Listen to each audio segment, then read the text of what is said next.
Right, there we go. Hello, everyone, and welcome back to Fleet's Random Ramblings. For some reason, the stream decided it wasn't quite going to work, but we are here now, and we are live once again. Took me a second to get everything going. Don't know why. I think the whole transition back from YouTube to Twitch kind of balked everything, but we're back now, and we're rolling as we should be. Yeah, let me just check that Powder Monkey is working as it should be. I will just... Oh, doesn't look like it is. Give me a second. Let me just make sure that is as it should be. Get that all booted and suited. Yeah, I know. Thank you. Don't remind me. Okay, so that is excellent. So it should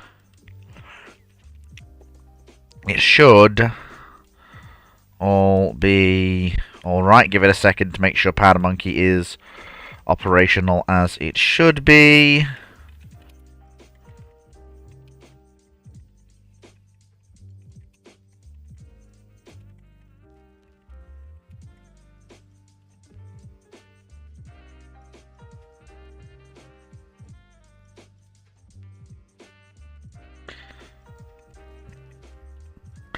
There we go. Nope, that's the wrong one.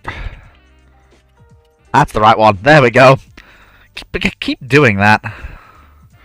And let me just check if Powder Monkey is live. Or do I have to do a capital V? I think it's a capital. Oh, no, there we go. Powder Monkey is active. So you all know the drill with Powder Monkey. Oh, good lord, it's a Cyclic. I was not expecting a Cyclic. A Cyclic was not on my bingo card for today. Surprise! Don't do that. The good lord. You're getting as bad as Drac. So today is a very special Ramblings.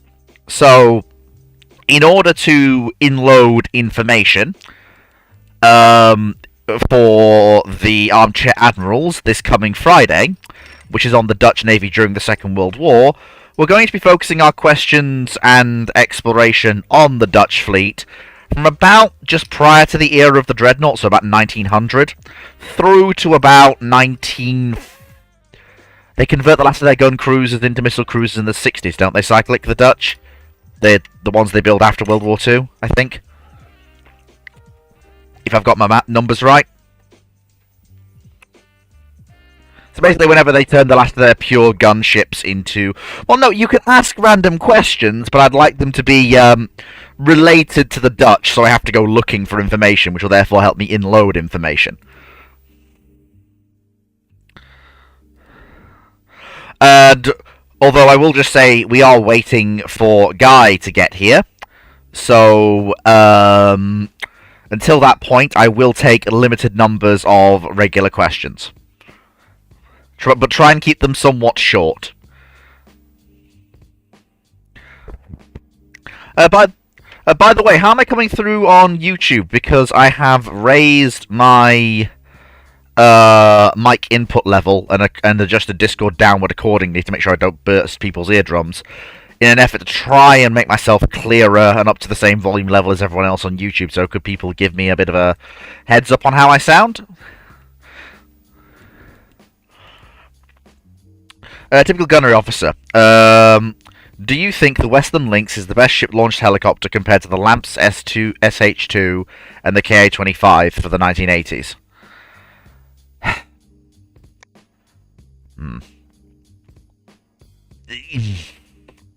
I don't know enough about shipboard ASW helicopters, to be honest. That would be... Especially for the 80s, because I know the Lynx was basically brand... Is my mic working? It is now. Okay, that was odd. So my response is going to be no. And the reason why is if you're talking about the breadth of the 1980s, you have to deal with the Seahawk coming in.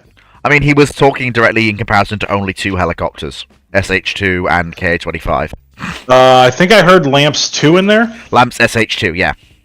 Okay, so Lamps 1. Depends on what you're trying to get out of it. They're fairly comparable.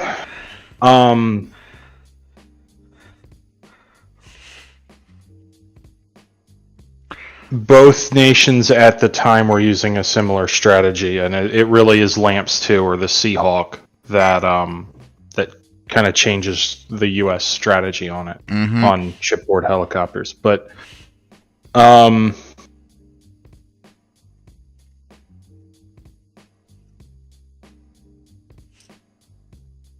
Okay. it's so yes. Was it Sea-Lynx or whatever has, like Sea-Skua integrated and stuff like that. The U.S. Navy just didn't care to integrate weapons onto it. Like even Seahawk didn't get that until the 90s with Penguin. Penguin is not an original thing to Seahawk as fielded. The U.S. Navy didn't really see the point because realistically, when you're talking about Harpoon from the ship that's launching the helicopter, it's able to do that job unlike Exocet.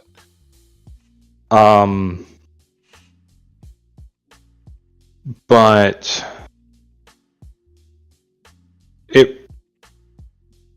I'd say they're pretty comparable. It depends on what you want. If you want a purpose-built ASW helicopter, Sea Sprite's probably gonna be a little bit cheaper, a little bit. Yeah, it's gonna be a little bit cheaper for you. If you want more than that, Lynx is able to do that job. Sea King is it just depends on what you need out of your But I will point out the only reason Sea King is in a whole different category. It's a heavy helicopter. Sorry, I meant to say Seahawk. Seahawk is basically a massive step change when it comes to the sort of helicopters that and what their capabilities they have operating off things like destroyers and frigates. Seahawk just goes, "Excuse me, lads, this is how it's done." Seahawk comes in and is able to do everything a Sea King can do on a smaller, lighter platform. But I will point that out is able where you're able to fit, two of these things onto something the size of a Oliver Hazard Perry class frigate. Yeah, but what I will point out before people just bring Phoenix up here. Yeah, but what I will point out quickly is that that's no mark against Sea Sprite or Lynx. It's just in a different class of helicopter. Yeah, and it's just and it's a newer platform. That's just the way things go. The fact they were all in service at the same time doesn't really demean Lynx or Sea Sprite. It's just they're older platforms that just happen to still be in service. They're not bad. Well, so Lynx isn't old compared to Seahawk. Sea Sprite is. Lynx is just a lighter class of smaller class of helicopter, so it's going to be more restricted. It's just what Seahawk does is get that capability into a package that can now be fit on ships or on smaller ships, and it doesn't have to be on a big flight deck ship or a dedicated helicopter cruiser like what the Italians were fielding. But it's able something when you can't carry her. Yes. But you still need the ability to do blanket ASW work. Yeah. Mm-hmm. I've actually missed that was a. Let me just check the because I have the bot running now. So here we go. Okay, so 10th. Okay, so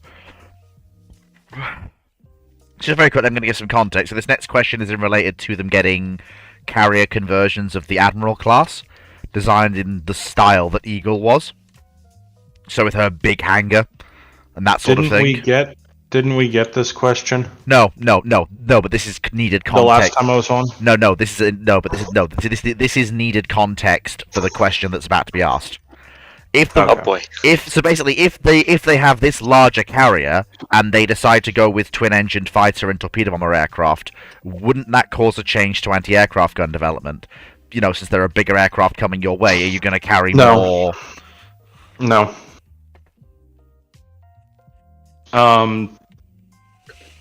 I could also see why, because if they didn't adapt to large land-based aircraft, why would having bigger sea-based aircraft cause an adaptation? Well, I mean, Yeah, that's really the fundamental thing, I think, for most ship-based AA. It's also there's also fundamental limits to the effectiveness of certain guns in general in this period, right? Because if you want to drive towards a larger caliber, you still need a higher effective rate of fire. And if you think about it, a lot of the if you even relatively early on, you have a very wide swathe of gun calibers being used for anti-air firepower. So, for example, like the Nelson class is already getting you guns up to 120 millimeters for heavy AA, but at the same time, 76 millimeters still being used for heavy AA. 40 millimeters already in service as an AA gun. So is the 4-inch. There's a whole gamut of different machine guns, etc. So it's really a question of them becoming more effective over time. And it's also a case of aircraft rigidity and structure and strength as well when it comes to multi-engine aircraft. So, for example, because a lot of twin-engine aircraft are still relatively fragile very early on in history, in aviation history, right? It's not until World War II proper that a lot of even the twin-engine aircraft get robust enough to where, navies are thinking, wow, our guns really aren't hitting hard enough to properly put these things down or dissuade attacks before they actually execute them. Like, for example, in the case of the British, right, the Italians never really noticed any particular problem with British multi-engine aircraft until the Beaufort came out in 1942, and that was both fast and also more robustly built than a lot of the other aircraft. And that was one of the aircraft where we're like, wow, okay, so when we're using heavy AA against these, this is really where the 120 millimeter and the 6-inch guns firing time fuse AA shells really come into their own, because you kind of need them to do serious damage to these bombers as they come in. But yeah, that's basically the long and the short of it. So the next question is from Discord, and this will be the last one for the open season, so please prefer more questions to being Dutch after this point. Thoughts on the Humber and Fox armoured car? Do you think they're both better than the M8 Greyhound and the Puma as the role of scout and armoured car in World War II? With the German 8-wheeled armoured cars are very much a response to the German needs on the Eastern Front. I mean, all of these are so niche of roles that, their use cases are dramatically different. The U.S. wasn't exactly happy with the Greyhound. Wasn't it meant to be a light tank destroyer at first? No. Well, kind of, but then they realized that was stupid, and somebody realized, this could be very useful for scouting and reconnaissance and counter-reconnaissance. And so it went into that role. They ended up realizing they wanted a 75 millimeter gun for the HE. They never really achieved that. They designed a bunch of different examples and concept cars and trialed a few, but they never adopted any. Yeah. But when you look at the way U.S. armored cars were used versus British armored cars versus German armored cars, they are all so wildly and even within the same army, and even within the same armies, like the British and Germans have different use cases for different styles of armored car, which makes it even more complicated. And we're only looking at a handful of nations here. Oh yeah, because there's more armored cars out there. But we could go into the Italians, the French, the Soviets. There's a whole plethora of armored cars. So what about separate from the U.S. Army? There's also the U.S. Marine Corps, but and their armored cars. But no, I don't want to torture them with that. Oh dear. But stop booping me. Stop the clock. Stop doing no such thing. Glorious boop. No. Nothing quite boop it. No, don't you. Boop. No. Boop, boop, Nope. boop. Nope. Stop it. Stop it. Once I get to this Friday, it'll be over. That's the thing. This is the last live we can officially call him Boop in. because as long as he's on time and I don't have to boop him on Friday to remind him to be at the Armchair Admirals, it ceases to be a valid nickname for him. It's terrible. Yeah, and I'm going to. Tragic. And I am definitely not gonna. No, Sonic, I am not a Siberian Husky. I do not need boops. What did Cyclic just do? Sorry, I have him on my phone, so I can't see the screen right now. Okay. I put a gif of somebody booping the snoot of a husky. No, I don't want to be booped. So I don't know if Fleet can quite hit that kind of pitch of a husky though if he starts howling at us because that is quite standout. Right. So now to the topic at hand. So the topic of discussion today is basically the Dutch fleet through the gun era, basically. So while I do also want to, well, obviously we will spend a bit of time on the topic of discussion for Friday, which is the Dutch Navy during the Second World War, I feel it's important to have some context around why the Dutch be the way they be, and why they do the things they do. Which means going back to about the turn of the century, and running us through the Second World War, probably to the last retreat of the Dutch from the Dutch East Indies in the 60s and 70s. Ah, yes. The influence of DEI in the Dutch Navy.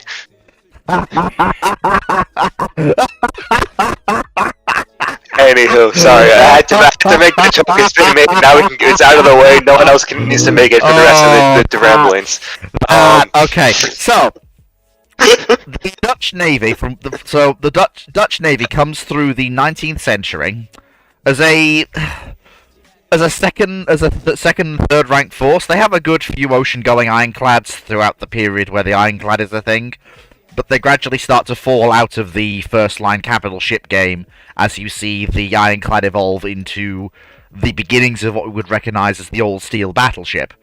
And the Dutch Navy decide instead of going for that, they go for ocean-going coast defense ships to serve in both. No. Let's clarify something. I don't think that you should say the Dutch Navy decide they should go for that. I think by default of the Dutch Parliament and Dutch government taking forever to decide what they should actually do, the Dutch Navy ends up with that. That is the trouble. The Dutch Navy has many very fine and very interesting procurement plans that they put forward, and lots of good work put into it. But the Dutch government, I'm not saying they take a long time, I'm just saying they seem to go, let's take a break, and now we're back after 20 minutes, a nice smoke, maybe a cup of coffee. Let's decide what the next word's going to be. There's also the fact that there is the fact that the traditional thing is to watch out when the Dutch Navy government decides to spend money on their navy and a major naval project. That usually happens just about the eve of a world war breaking out. Yeah, I was gonna say perhaps this procrastination was actually trying to save us all from World War I in the first place. So I realize you say a Second World War, given the 7 Years' War and the Napoleonic Wars have already happened, but so I think Also, go back to those wars again. Every single time the Dutch finally decide on a major naval procurement, they usually make the order just as a world war breaks out, and they very rarely actually get to date delivery of it. Yeah. World War. And this is not just a new thing for the 20th century. This goes all the way back to the 16th century. Yep. So what you're saying is, if I hear about the Dutch making noises about a light aircraft carrier, I need to run for the hills. Yes. Yes. Yes. Light we all need to run aircraft for the carrier, hills. Large amphibious ship, major submarine force, anything which could be considered some version of capital ship project. Yeah. How does 64 style frigate sound? Yeah, that was a issue. Oh boy, we're all boned then. Yep. The trouble is that probably is a capital ship for the Dutch Navy currently. Yeah. Yeah. Oh. So, the Dutch start to really shift how they really, design their fleet. And by that I mean whether that comes from the Parliament or the Navy itself. I just need to get through the fact that the change happens. You see them build 2 sets of 3 coast defence ships in the 1890s. The first batch being the Evertson class, with 3 8.2-inch guns as their primary armament. And then they build the 3 Koningen Regentes. Oh, come on, help me, guy! Koningen Regentes. Thank you! Which are basically... Both these ships are fairly similar. Both make about 16 knots. Obviously, the Koningen Regentes are a step up. They're about 1,500 tons heavier. And they're very much channeling the coast defense concept. And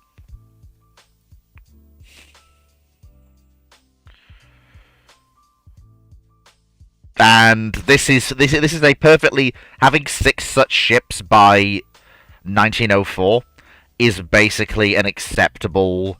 It's acceptable for Dutch defense during the pre-Dreadnought era. The Japanese are still a British ally, who are nominally friendly with the Dutch. The Japanese also don't have a pre-Dreadnought fleet large enough to actually come down and threaten the Dutch, and also, there's the Russian Pacific Fleet staring at the Japanese, so the Dutch aren't too concerned about the Japanese coming down to fight them, because, they're staring at the Russians. I think it's more the Japanese at that point are looking more north for land and resources rather than south.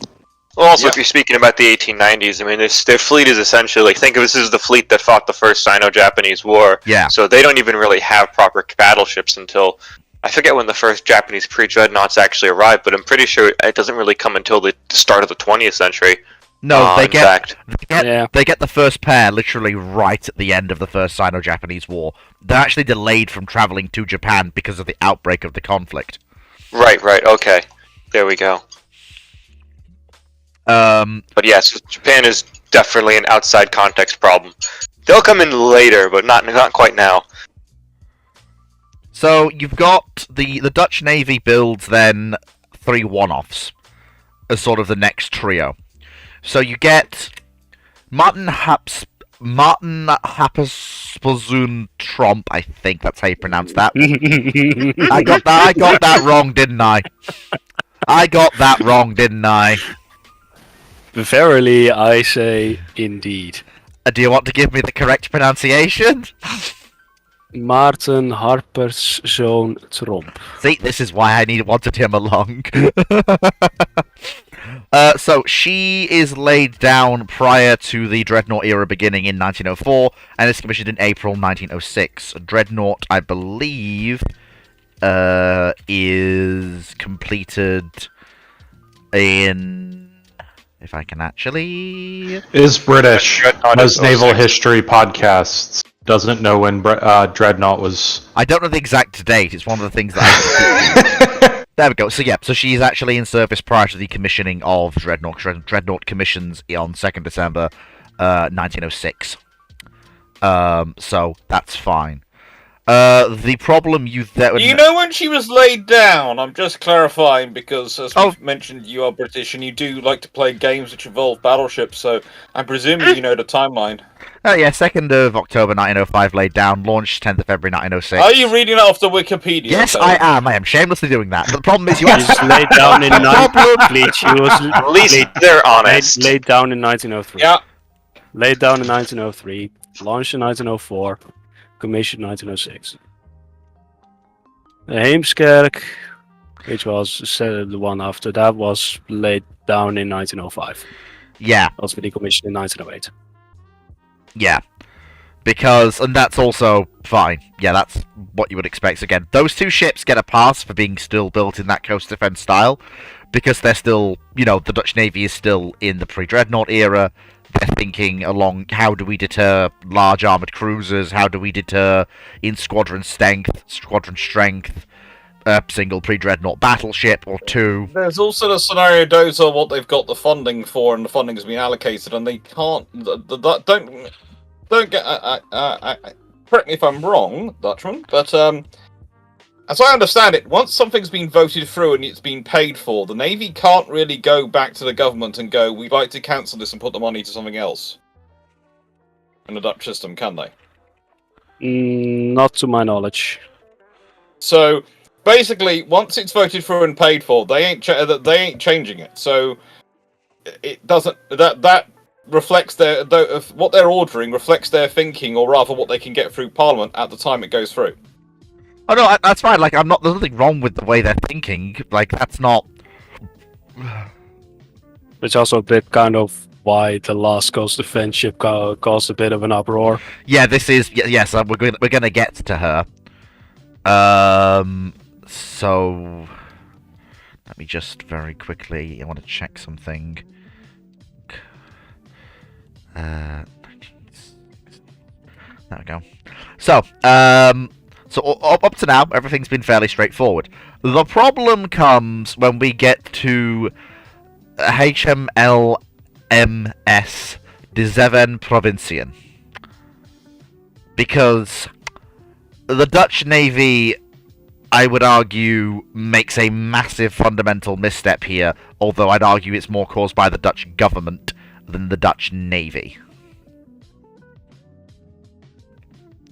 Because the Dutch Navy are looking around at the Dreadnought spree going on, and I believe they actually wanted to build a proper full small battleship at least, even only one that's quasi a pre-Dreadnought, just to try and get something that's at least a threat to a Dreadnought battleship. If I think I remember something along those lines, but they have to make a compromise and trim down the design.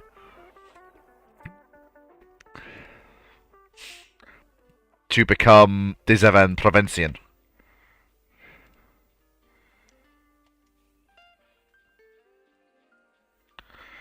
But I'm not entirely sure. This is why I'm glad I've got a panel with me. How do we put this? Because I know there was, as Guy says, there was uproar over her design and construction.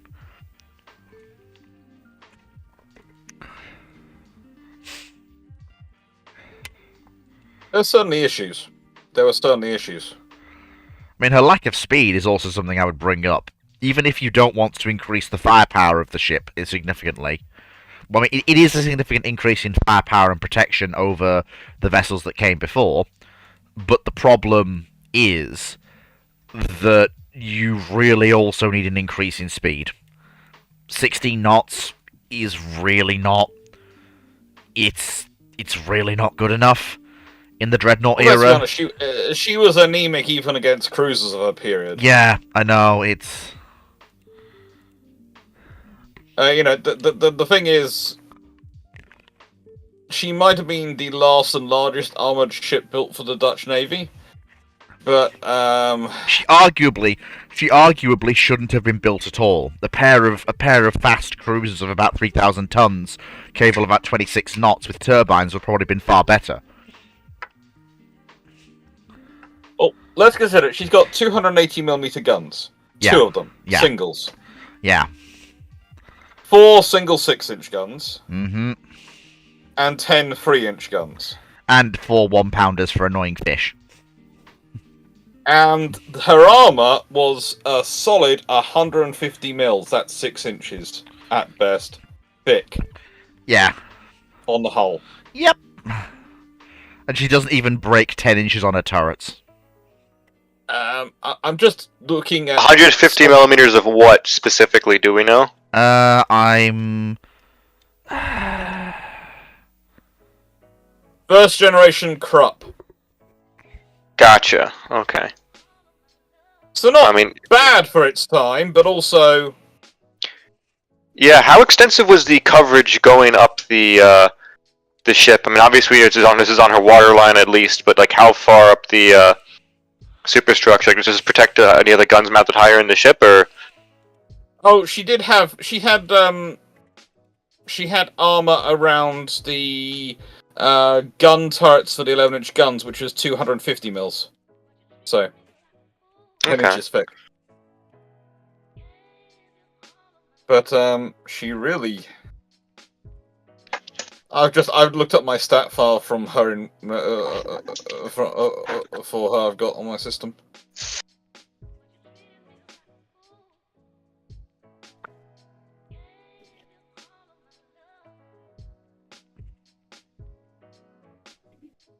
Yeah, she's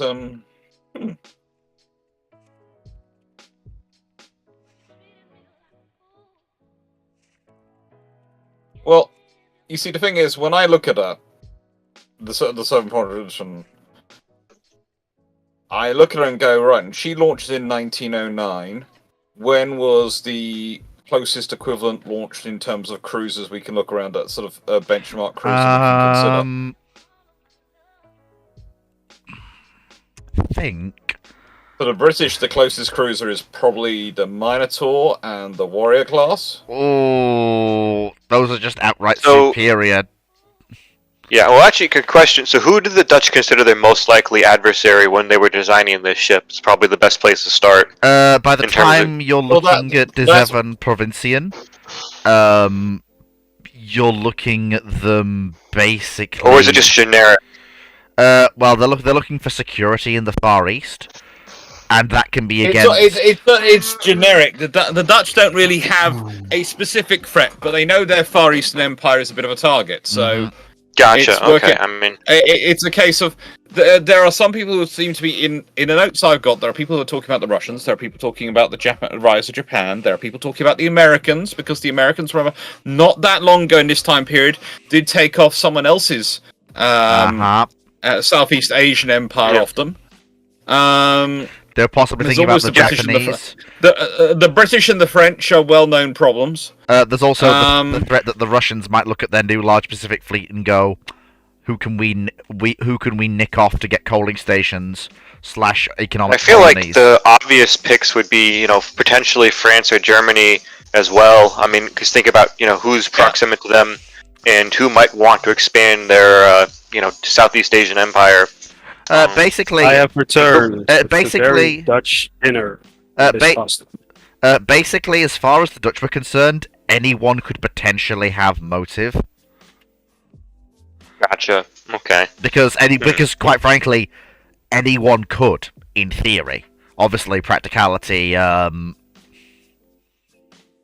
is certain things, so we know actually how it turned out.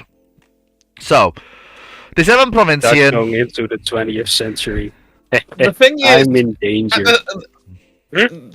what makes it worse for the Seven Provinciën is it is commissioned in 1910. Yeah, By the time the Dreadnought is race well underway. was essentially all well underway. It's commissioned October 1910. Does anyone know what was commissioned in October 1909? Let me guess. The first of the Orion? first of the Orion class, wasn't it? I think. No, Blucher. Oh dear. Oh, Blucher. Oh, that's Orion was laid down in 1909. Oh yeah, sorry. Orion's laid down 1909. And Neptune is Superb is the last battleship the Royal Navy commissioned in 1909. Oh my god, that just She's the newest one. This Blucher. wasn't even the last Coast Defense ship that was under discussion. I mean, it gets worse Yeah. because you've also got Scharnhorst and Gneisenau, which honestly I'd rate in even a one-on-one match against the Seven Provinciën. Oh, they're the first actually good German armored cruisers. So. Yeah, I'd argue first Bismarck wasn't bad. A bit overbuilt, perhaps, but not bad. Honestly, the point is when you start realizing the debate about the Seven Provinciën, how long it went on for.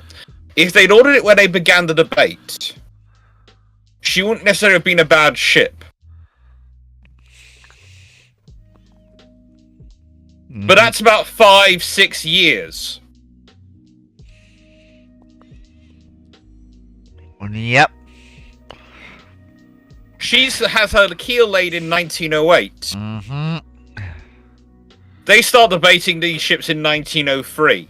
She's a good ship for 1903. Yeah.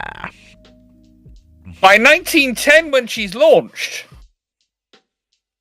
the world has changed If they'd have, drastically. if instead of Jacob van Heemskerck been built, They had instead gone with her and they had instead gone with her and Dezem Provincian as both being Dezem Provincian class ships. Get two of them in. That would have been fine. But they didn't.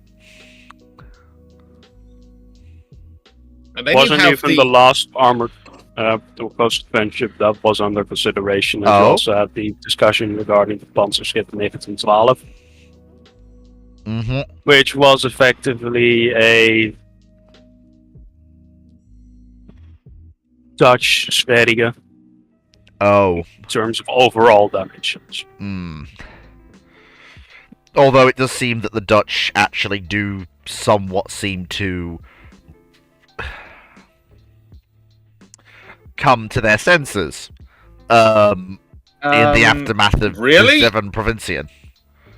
Yes, but there's also the fact of, have you looked at when was their cruiser classes in this period? Oh, yeah, the Dutch cruisers. You know, there's almost an argument of where the Javas, when they come, they're designed in 1916, but they're of course not commissioned until 25 and 26. Yeah. Those are some very interesting ships, some very cool designs. I mean, The previous ships before them that have been providing the Dutch cruiser role were all commissioned before 1901. yeah, I mean, the Holland class aren't bad, but they are very much ships of the period. They're ships of the period where they're built. Are you sure? Because I mean, two 5.9-inch guns, six 4.7-inch guns, four 3-inch guns, 2 to 45cm torpedo tubes, 2-inch protected deck. Not the best protected cruisers in the world, but serviceable. I suppose they got 20 knots of speed, so they're not the most random of vessels. For second going on third-class cruisers, because they're not third-class cruisers completely. They're a bit too heavily armed for that, and a bit too fast for that. So I'd say they're second-class cruisers just about.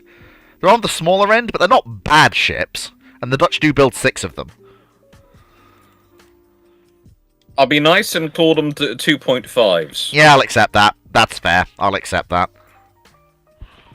Now, do you want fun? The Dutch first design of a dreadnought is not the 1913s. Oh no, they go through like a whole series.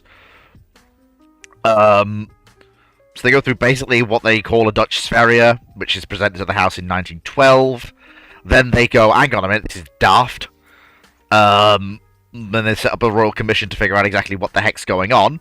Because they then go, you know the Spanish? Yeah. They're building battleships.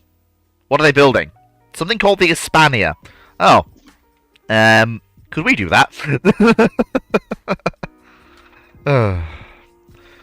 But they Now, decide... they have designs earlier than that, it seems like, from my notes and going through it. Yeah, because there actually is a moment the December Provincial, well, its debate leads into a whole continuing ongoing process where there's lots of designs written. So basically, from about design 1907 onwards, despite the fact that December Provincial herself is Yes. not commissioned until 1910, not launched till 1909, they're actually starting designing dreadnoughts from about 1907. Mm-hmm. But yeah, Does it just like how to move forward? don't take this the wrong way, but I just seem to have just found my way onto a website where it is someone talking about how the Dutch, and they're apparently a Dutch political party, need to invest in a class of cruisers for their navy. Oh, no, stop it, no, no, we don't do that. They're defining a cruiser as something with at least 240 VLS tubes. Holy smokes, Batman! Jesus Christ. I'm not going to share the link because I have the theory. What are that they if I share smoking the and link- where can I get it? I have the theory if I share the link, it's going to just cause it to become more like reality. So I'm just going to leave it there. All I'm going to say is they have don't- enough missiles for that. don't wander They around. don't. They flatly don't have the budget to afford the weapons for that. Mm-hmm. Don't wander around some of the left-wing political parties' defence pages, okay? That's what I'm saying in the Netherlands. Yeah. I haven't gotten to the right-wings yet, so this is what's in the left-wing ones. Goodness knows what's in the right-wing ones. Yeah. Too many jokes I could make right now, but I won't. Right, so, now we come to the actual proposal as presented to the Dutch government. So they basically suggested... First to the naval minister. Pardon? First to the naval minister. Oh, yeah, because basically the commission wanted 9 dreadnoughts of 20,668 long tons, travelling about 38 knots, carrying 8 13-inch guns, 16 5.9-inch guns, and 12 3-inch guns. They should also include, the fleet should have 6 12,000-ton torpedo cruisers, which would probably have turned out as destroyers, and 8 500-ton destroyers, which they could be filled, which the Fret class could do, and 8 torpedo boats, along with 8 large submarines and 2 large mine layers. They were going to basically triple the Navy's budget to do this, and they basically said one way to offset the cost is to basically reduce the size of the Dutch East Indies Army, because, well, if a power has swept aside the fleet, whatever army they're landing is going to be big anyway, so, what's the point? It is largely, by 1911, does seem to be focused mainly on the Japanese being the major threat to the Dutch East Indies. Yeah. That is very much what they're looking at. And also the possibility that everyone's thinking there might be a resurgent China. Obviously, we know now that didn't happen, but that wasn't certain. Just not yet. Yeah.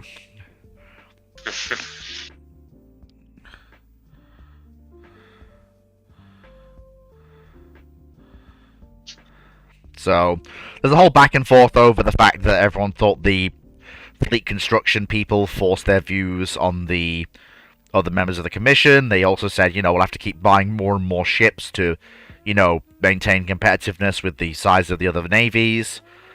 Well, the other option is always to give up. You just surrender. Yeah, and of course, basically the Social Democratic Like Workers... the guys to their south? Yeah, the Social Democratic yeah. Workers' Party basically just said, why would we build a strong fleet? It'll hinder our neutrality, making it impossible to avoid battle with foreign fleets which passed through the East Indies waters en route to other destinations, ignoring the fact that you only fight a battle if you're actively looking to fight a battle or force a confrontation. Someone with you specifically, but then you want to be able to fight that anyways, so... Yeah.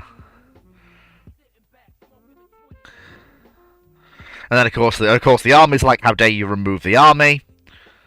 Apart from the Governor-General of the Dutch East Indies, who says, let's have both a strong army and a strong navy. Somehow.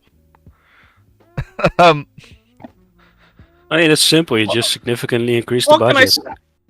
What can I say? That man just has visions of becoming a new emperor of the Dutch East Indies. Yeah. Or is just looking around and going, oh, crud. Yeah, I'm more than likely exposed do in that. deep no cover. Yeah, So the Dutch decide to go for a both lukewarm and both at the same time lukewarm but also scaled up version of the plan. Lukewarm in the sense they only purchased 4 battleships, but stronger in the sense they're all much larger than the originally called for capital ships. which is actually kind of silly. Because, let's be honest, if you have the smaller but more numerous ships, you have the advantage that you're going to have to be more places, which causes some people to have to. It causes you to have to consider. Right then, I might deploy if whatever I'm deploying. If I want to be sure I'm going to take it, I have to deploy a battleship with it. And they have 4 battleships in the region. They can be in 4 places. So I need to send 2 battleships to 4 places. Yeah. So, of course, the actual... So I need 8 battleships for it. Yeah. So that raises the cost. Whereas if you're going, oh, no, I have a wonderful battleship, but I only have 2 out there. Oh, great. Well, that means I only need 4 battleships to go and deal with you. And in the nicest way, it's not as if the Dutch are going to be doing an ongoing building construction. So it's not as if they're going to be... It's going to be not difficult for someone to find, oh, I've got 4 bigger, better battleships to go kill them. Yeah, I mean, of course, I would also point out that the actual design that is laid down is different again, because they decide that they're actually going to change it again to But have. the battleships never were laid down. No. Oh yeah, that's right. They got to the very They edge were of planning place- to vote on it, and then They have Germania Worth, Blom and Voss, and they have Vickers all designing them. The people often suggest that the Germans are the front runners for it, and might have been, but their time schedules could not have been delivered by the German yards No, because the German yards don't have that space. So if they're taking to their time schedules, it should be Vickers which win that one. yeah, If they're planning on putting it back and accepting it to take a long time, it's going to be probably one of the German options. yeah, Their major issue again with the Germans is that they could end up having to do what the Greeks did, which is you have to remember the Greeks bought a battleship for the Germans and then found out that the Germans couldn't supply the guns for it, so they had to buy them off the Americans. yeah, Which the British were very thankful for, because those guns would turn up being brilliant 14-inch guns for our monitors. yep. So the final ships that we end up with were basically 8 14-inch guns, 16 6-inch guns, a decent belt and deck. Obviously, most of the ships that are the various manufacturers are looking to build are in this form. And then, of course, it all falls apart when because war breaks out. yeah. Now, Mike. Now I will actually No. turn to Knight 6831. Austria does a funny. Yeah, I will now For turn to those interested in working out a bit more about the ship and trying to get an idea more about what they're looking at, do go up and look up the Salamis, which is the Greek battleship which was being built by the Germans, which was That does gonna look be quite on the- similar, yeah. Yeah, it is. It is very, very similar. It's got British built again because of various reasons. It was going to have British built boilers, German built turbines, American built guns, and turrets with German armor on Yeah. top of it. So very quickly, Salamis, yeah. Mr. Worldwide. Yep. So very quickly, Knight. Before I get to your question, I'm just going to address what you've said here. The Dutch Empire's problem was that it was a land-based power first, not a naval power, which is just I would argue that's What? incorrect. Huh? The Dutch have The always the Dutch problem is they're a maritime empire with a massive land border. yeah. They're Yeah. not a land-based And power. they're at not a all. land power. Yeah, No, they're Yeah, they absolutely also have not. the problem of having the world's largest naval power directly on their doorstep. I mean, they have a period of trying to compete with the British, but the Anglo-Dutch Wars essentially decided that, and that's very unfortunate for a primarily merchant naval power. And course. they're Also, they also they're have the caught in second the- largest power on their other land border. Mm. Yes, Yeah, and they're Double caught power, in yeah. between the two largest continental land powers on the ideal invasion route. Yeah, and of course, Yep. let's not forget that there are also various different scenarios that mean that the Dutch's ability to maintain a larger fleet and the need for it goes away as well. So, for example, the loss of Dutch South Africa during the Napoleonic Wars. The loss And- of Ceylon. Yeah, the loss of Ceylon. Various holdings and bases that Look, would we have were been... very polite about taking it. Oh no, it's not that it's We were not. very polite. Oh no, that's not the problem. The problem is that they just disappeared to We went begin with. yoink. Yeah, the thing is that they just disappeared to begin with. It took away some of the funding impetus that could have been. Because this is the thing people need to realise: the Dutch's problem has never been actually being able to fund the navy. It's the political will to release the funding to the navy. That's always been the problem.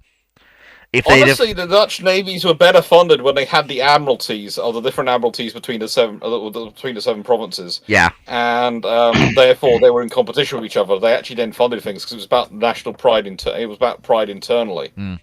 I mean, just and so to very quickly get to Knight's question, which is, and we've kind of already answered it, but it's worth having a discussion about. Anyways, so was 1913 designed dreadnought battleships too ambitious for the Dutch Empire? No, it wasn't. In fact, I'd argue it's the bare minimum for security. For truly independent security. The really interesting thing is, what do they end up buying? And there's part of me which thinks that, honestly, if they want to get on the timetable, there is a real option there that they end up ordering a couple from Germany and 3 or 4 from other places around the world. So the Indonesian solution.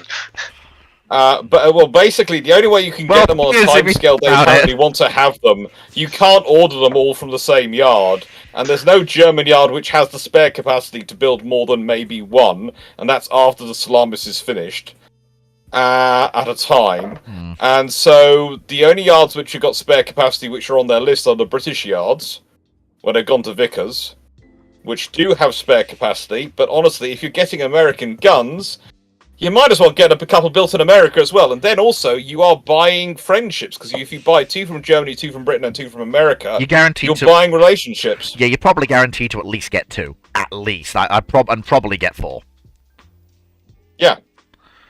So you probably. Buying from America is regarding the geopolitical situation also somewhat more advantageous, given that of course the rising power of Japan also Mm-hmm. made Yeah. that we were also looking for closer relations with the Americans, as of course the idea was if the Japanese are going to come down to us, they're going to have to pass the Philippines, which at that time was in American hands, so the Americans are going to get involved. But the interesting thing is, as far as we know, they are buying the ships for other ships. People always usually talk about them buying the ships from Germany. The only designs we have are from Blom Voss, Gemworks, and from Vickers. We don't know about an American yard putting in an option for it. So the thing is, though, there are American yards which are producing ships for foreign countries. There's Argentina gets 2. So you know that again, it's not beyond the realms of possibility. It's also the fact is that. Again, they're all supposed to be armed with 14-inch guns, and you try and find a German manufacturer of a 14-inch gun. There's a reason the Greeks had to go for the Americans. So, in a nice way, if they're going to be 14-inch guns, I think they're coming from America anyway. Yeah. So they're definitely ordering Yeah. guns from Plus, there. you might also. It's also possible the Americans do sell armor plate in a period. Yeah. Wasn't always a Yeah. fantastic quality second, folks. control, but they did sell it. So Yeah.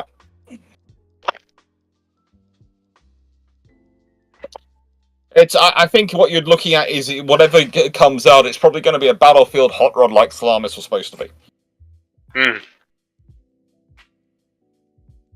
With out of basically curiosity, taking the best they can from every other nation and adding in the best they can from Dutch technology as well. so That's the Out other of thing. They might curiosity- try and build some home in the Netherlands, but I'm not sure where they have the yard facility at that point to do that. We did not have the yard capacity to be able to build, and we did not have a yard big enough No. to build battleships. So, Yeah. kind of a follow-on question, because obviously we focused very heavily on the battleships in this discussion. So, what were the parallel plans for cruisers and destroyers? You know, the flotilla that actually supports the fleet. Do we have much information on that, or I We have some plans. document for this I could check there. I think I did write something on it. On the top of my head, it was 6 light scouts/light cruisers. Basically, a design which eventually evolves into the Java class. okay? 5 4,000-ton cruisers was the plan. Yeah. I mean, you've got the Java class cruisers, but those weren't actually. No, this is why I said the design eventually evolves into the Java class. Yeah. Because It was originally a scout cruiser design, yeah. Yeah, but they evolve into. And what was the ultimate planned disposition for this fleet? Like, how many were going to stay at home? How many were going to be based in the DEI? The plan had. That wasn't even intentional. The plan had originally been for 9, with 4 at home, 5 in the Dutch East Indies, with 1 in reserve. This was then scaled down. Gotcha. This was then scaled down to 7, which was then obviously 2 at home, 4 in the Dutch East Indies, 1 in reserve. The final order was for 4, all in the Dutch East Indies, no reserve, none at home. And I have to say, you really want to look up the Wolf class destroyers. The threats are pretty funny. Yeah, Wolf or you can call them the Threat class as well. They're also known as the Roofdeer class, I think. Yeah, According to Roofdeer. my notes, which I have no idea where I got that note in from. English.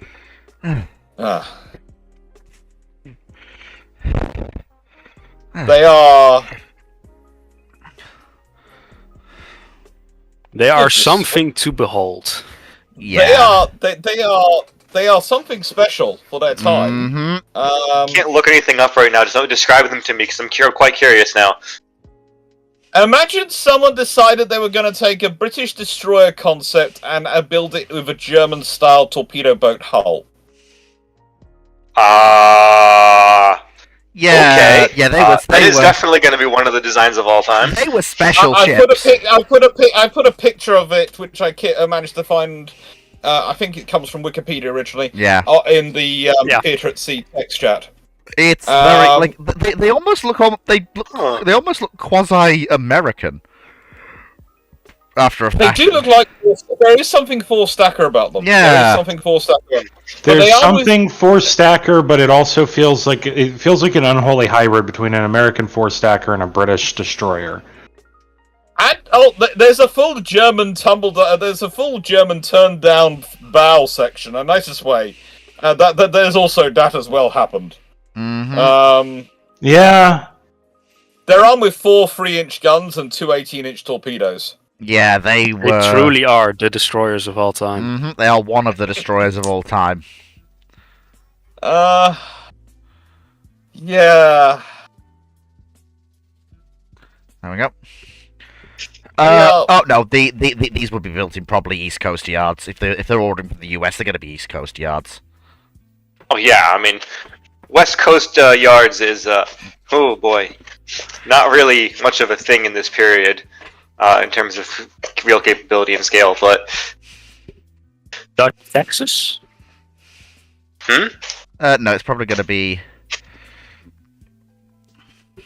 well, who built the Rividavias?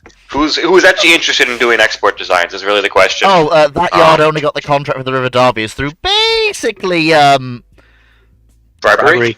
Yes. Well, then I guess we have our answer. They're built by the Fall River Shipbuilding Company and New York Shipbuilding Corporation. So Who they're had split no between them. experience building battleships, and they went and did it anyway, and created 2 fairly effective ships. Not perfect. Well, it's nice if they got something good buy-in from the Americans. I feel like every time the Italians bought from the Americans in this period, like they just really got screwed over. It wasn't really until after World War II that things started working out well for them from buying American. Yeah, that didn't go Like, so well. their ironclads they had built from the U.S. during the in the War of Independence, those sucked. Yes, and then they when did. they ordered some armor plate from the Americans and for their dreadnoughts, when they running into bottlenecks for their own domestic production, Mhm. the armor plates wouldn't pass the acceptance trials because they were of inferior quality versus what was specified, which just Yeah. added even more construction delays on. So So fun during- times all around. So during the interwar period, you have the Javas for the majority of it being the largest and most capable units of the Dutch Navy. And yes, that includes being larger than the Seven Provinciën.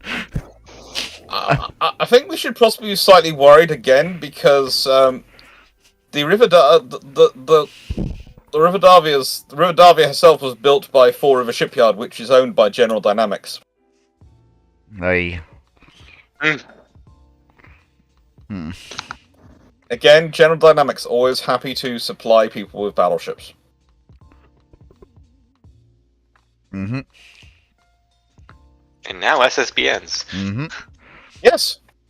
So, Java and Sumatra are fairly... and Harley Burks. Yeah. So, Java and Sumatra are fairly... well, not fairly, they're well-designed, capable cruisers when commissioned.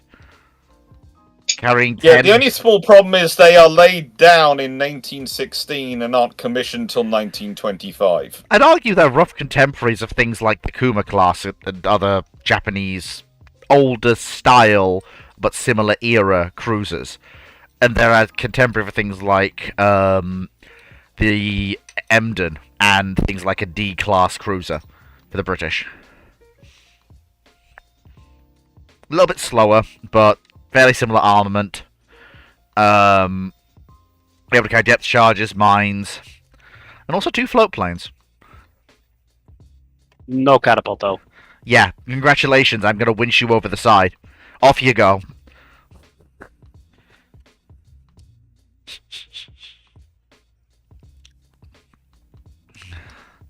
Ah, you're welcome, Stuart, anytime.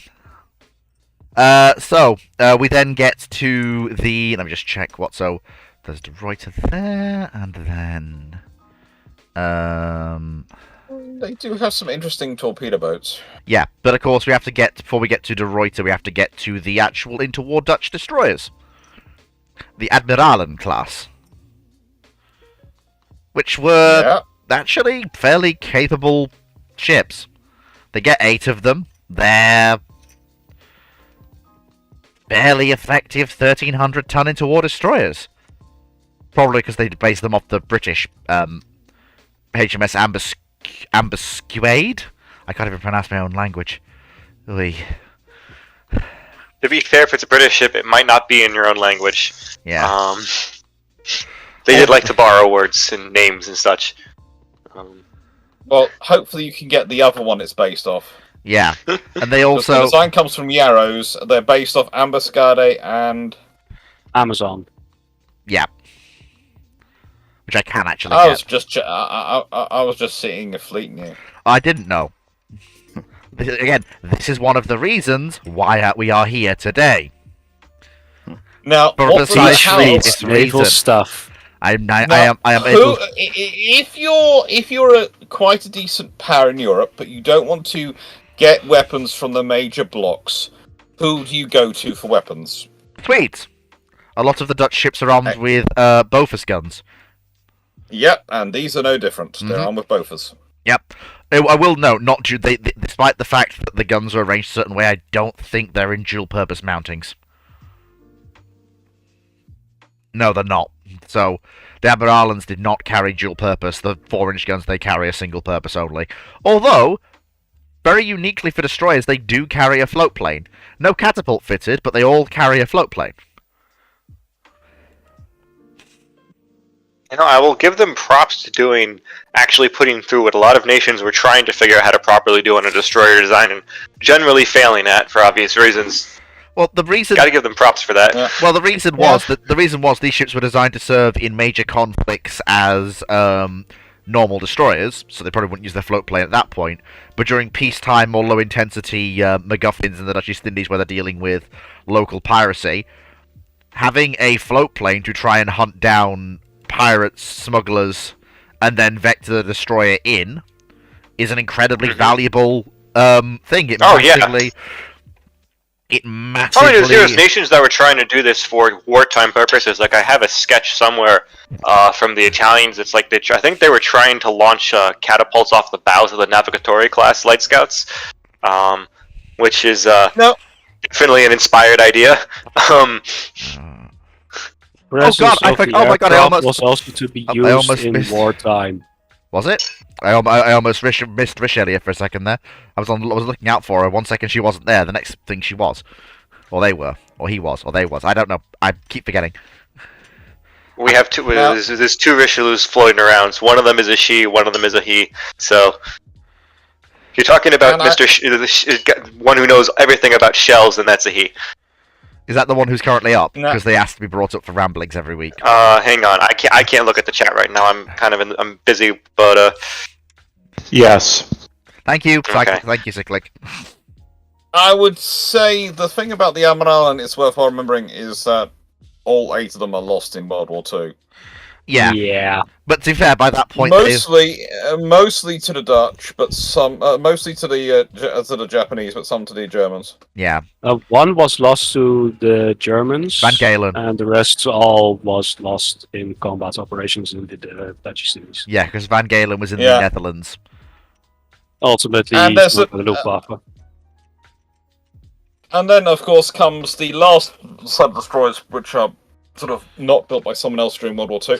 The Gerard Kallenberg class. Of course, only Isaac Swears serves alongside the Royal Navy as a free Dutch ship. Mm-hmm. He takes part in quite a few battles alongside the Royal Navy Tribal class destroyers, including the Battle of Cape Bon, where she does pretty darn well.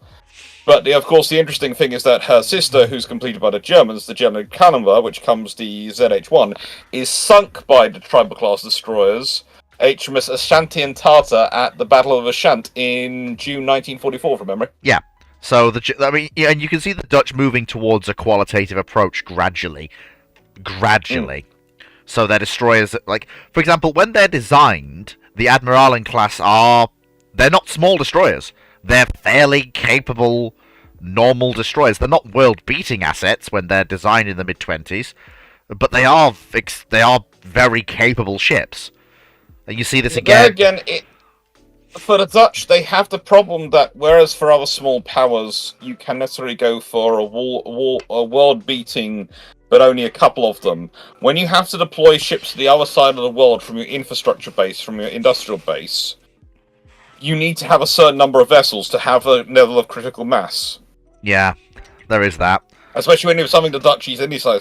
So they can't do the usual qualitative route which most small powers go down to give themselves the capability they can to, in some ways, match up to the larger powers in some capabilities. Yeah. They can't do that. They have to still have the mass. Yeah, that makes sense. So now we come to the ship that I know Guy really, really doesn't like, given what was stolen from the Dutch Navy. HMS De Ruyter, 1935. Do you want to tell this story, Guy? Because you actually know it fairly well. I will never forgive the Dutch Parliament. Do you want to tell the tale of how she came to be? Well, the Navy was looking to get a new cruiser or what? Okay. Background. New fleet minister takes up his position. The man in question, Fleet Minister Dekker, who has an idea then that we need to expand the Navy. And what does he do? He comes up with a general fleet plan that the Navy should build towards.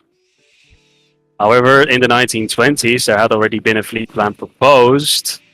It was centered around the cruiser force, which was shut down. So what does he do? He just grabs the plan, cuts it in half, and presents it as a new plan. And guess what? They still rejected it. They still rejected it. Kind of. They kind of rejected it. Well, it was more. It became more something to build towards over the years, not like a general build a plan to build in like a few years, with something over a longer period of time. Mm-hmm.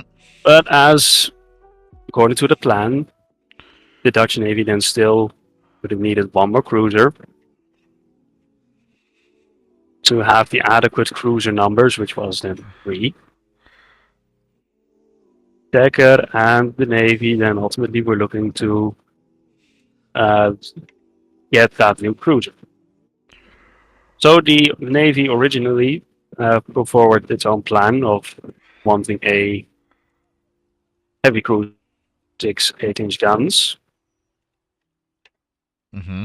The plan was ultimately shut down by Dekker himself because he judged that the vessel's cost far exceeded what the government was actually willing to spend. Projected cost of the cruiser was 21.5 million guilders, while the government was only willing to spend 12.5.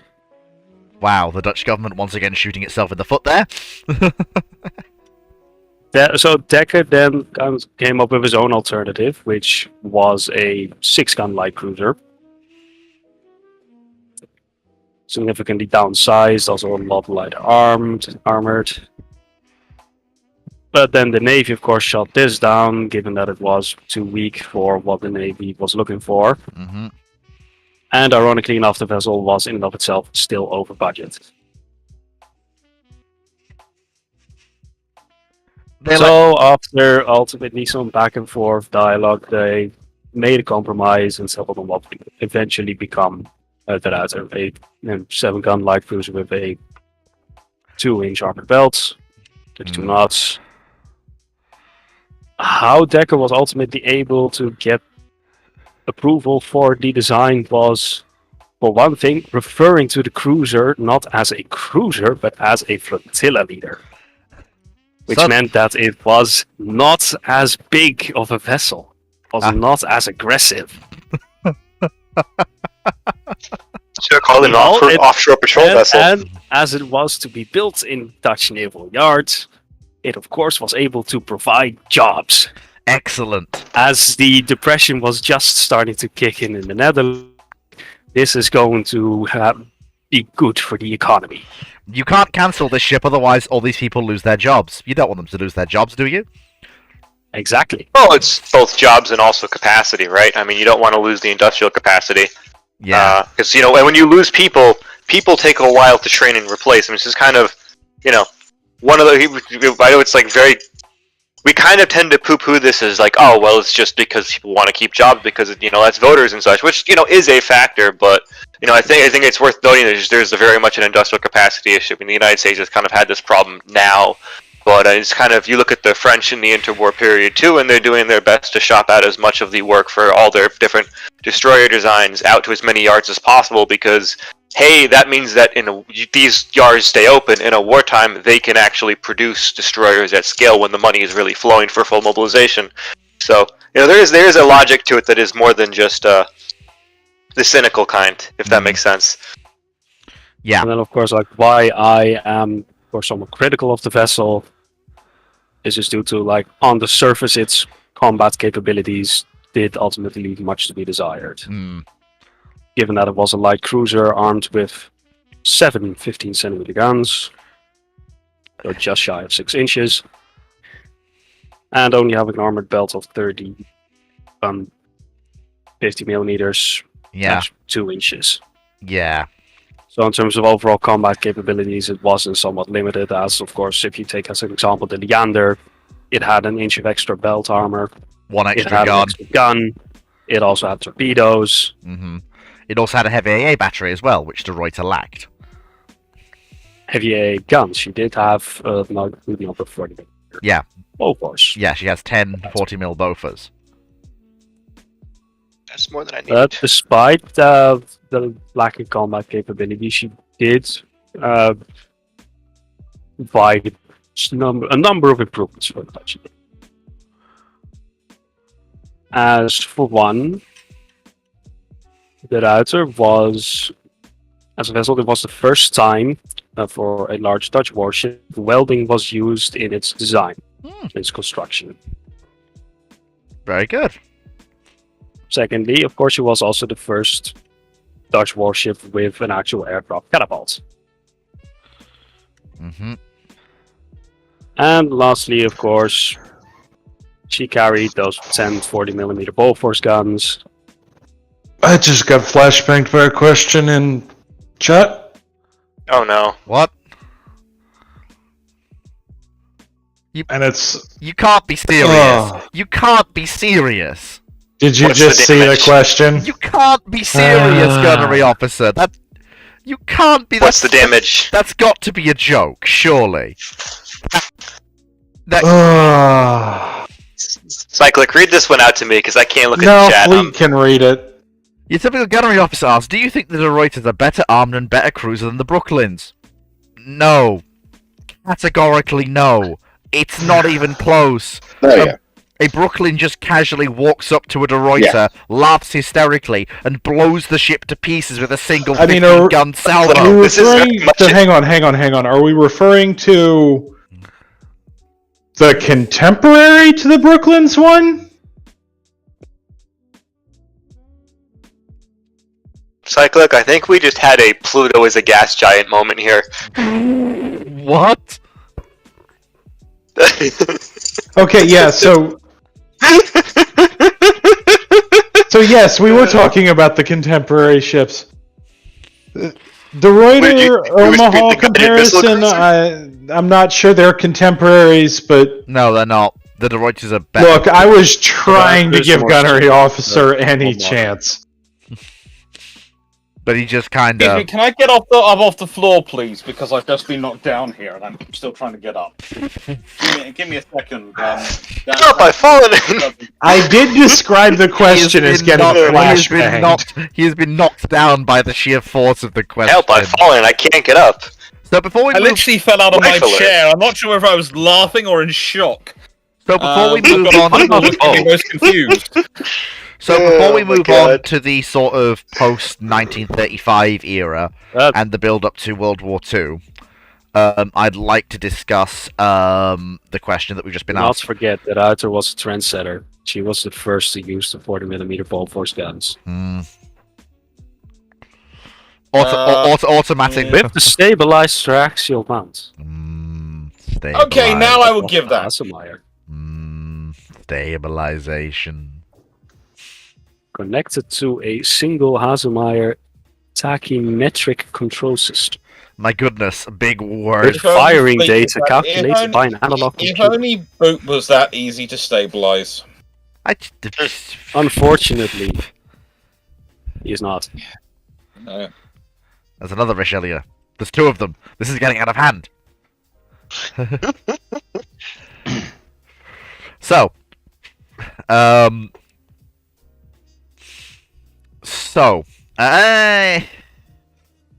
At the very least, compared to the Japanese light cruisers, the Ruiter was pretty decent. Yeah. The funny thing is, I'd actually argue that against something like an Albert, De Ruyter might actually win. Just... I know the Alba's a diminutive, but De Ruyter might actually stand a chance. Of course, she never got to meet an Alba. She met heavy cruisers, and they killed her. The But torpedoes. not a heavy cruiser? I Shame. think you'll find definitionally the Albas are. Technically, they're all just light cruisers anyways, so... all heavy cruisers are light cruisers. Not all light cruisers are heavy cruisers. I just... Okay, alright. You're They're messing with my they're brain, boy. 8-inch gun cruiser fleet, so definitionally. Well, 8-inch gun light cruisers specifically. Oh, come on, boy! Fleet, I'm You gonna can have an 8-inch armored cruiser. That isn't Hang a on, heavy Phoenix, cruiser. Phoenix. I'm going to beat you. Look, Okay, look, let's just. Phoenix, you have to let Cyclic do this or I do this, and then that's just me being cruel. Okay, fair enough. Okay. Now let's just compromise and, like the Dutch, say that they are flotilla leader. Alright, so, moving on quickly, so the only other question we have related to this period is, any chance that had they been available post-Washington Naval Treaty, the Dutch would have considered buying up, say, the Lion and Princess Royal in 1923? If Do it what? Where's the question? basically it's on YouTube, Mark Harkness, if there's any chance that Oh, they yeah. been available, would the Dutch have considered There's buying a up Lion chance. or Princess Royal in There's a 1923? chance. There's a chance, but whether or not they would do it is a different. Because the nice way, probably by the time they'd start discussing it, then have had meetings, then they decide to put an offer. By that point, they'd already be scrap metal. Or sold to somebody else? No. Can't really Because the imagine amount anyone of else is people going to who be buying. Yeah, the trouble is there's a limited number of options of people who are going to buy them. Yeah.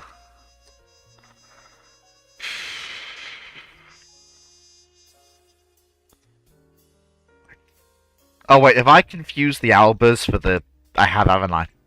Yeah, I've said it. I said Alba, and I meant a different type of Japanese ship. I You mean the actual 6-gun light cruisers, the 6-gun 6-inch ones they have? Aganos? That's the one. You Thank come up. you. The Aganos. Thank you. I knew it began with You A. know, I'd actually rate them probably favorably against us because remember, the Yeah. Aganos are using the 6-inch guns off of the Congo class battle cruisers, and there's a whole lot of weirdness that goes on with that design. Yeah, just Um, a bit. Oh yeah, we've already been through the Java class. I have a love-hate relationship with them.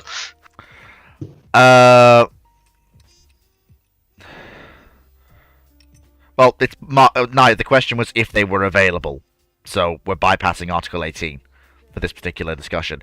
But now we move into the post-35 era, and we get to the Tromp class. Whether the Tromps are cruisers, barge destroyers, or destroyer leaders depends on who you ask, basically. because they are technically all three at the same time.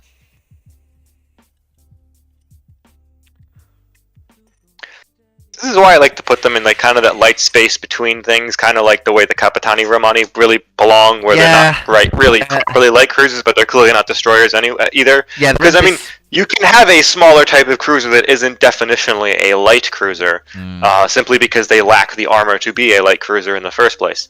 Because that is part of the definition of a light cruiser to begin with. I mean, if you're going back to the actual original meaning of the term, but yeah. So sorry, my pedantism strikes again. It's alright. So these ships have two very different careers depending on which one you're actually talking about. So only one of them was ever completed as designed, that being Tromp herself. She's 33 knots, carries 6 5.9-inch guns in 3 twin turrets, which is a fairly powerful armament for a ship of her size. 4 75mm heavy AA guns, 8 Bofors, 2 20mm, and 6 21-inch torpedo tubes in 2 triple mounts. So they're basically designed to lead Dutch destroyer flotillas into battle and basically be, oh, you're a destroyer, even a large Japanese destroyer. Hi, I'm here to end you now. Don't mind, the vessels were originally supposed to be built at around about the same time as the Router. But of or course, shortly afterwards, at the very least. Yes, but of course they were delayed. Great Depression ultimately caused it to be delayed for a few years. Yeah, they did. So they got going on. So both ships were ordered in 35. Tromp was launched in 37, and Jacob van Heemskerk in 39. So let's go over to Tromp quickly. Tromp was obviously the one that got everything as designed. Yes. Now she carries obviously she carries a float plane, as both ships of the class did. I don't know if she carried a catapult. They did not have a catapult. So again, same thing with that we've seen before, which is, you know, winch over the side, off you go. She did have Aztec though. She had Aztec, hydrophones, and 4 depth charge throwers, and that's as designed. I mean, that makes sense as a flotilla leader. Which, honestly, yeah, I think that I will agree with Wikipedia here when it says when commissioning, she was one of the most powerful ships in the Dutch Navy. Thoroughly modern and capable of thrashing anything her own size or smaller. Also carried torpedo tubes, Uh-huh.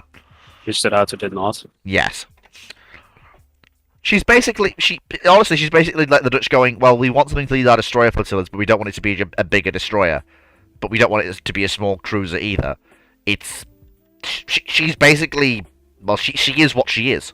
Like Phoenix says, she's in the middle between the two classes.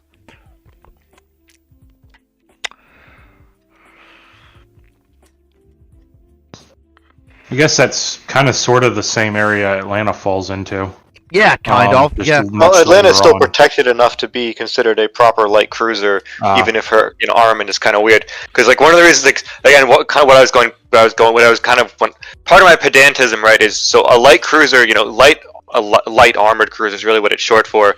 Did refer to a very specific kind of cruiser, turbine powered with a armor belt and QF guns.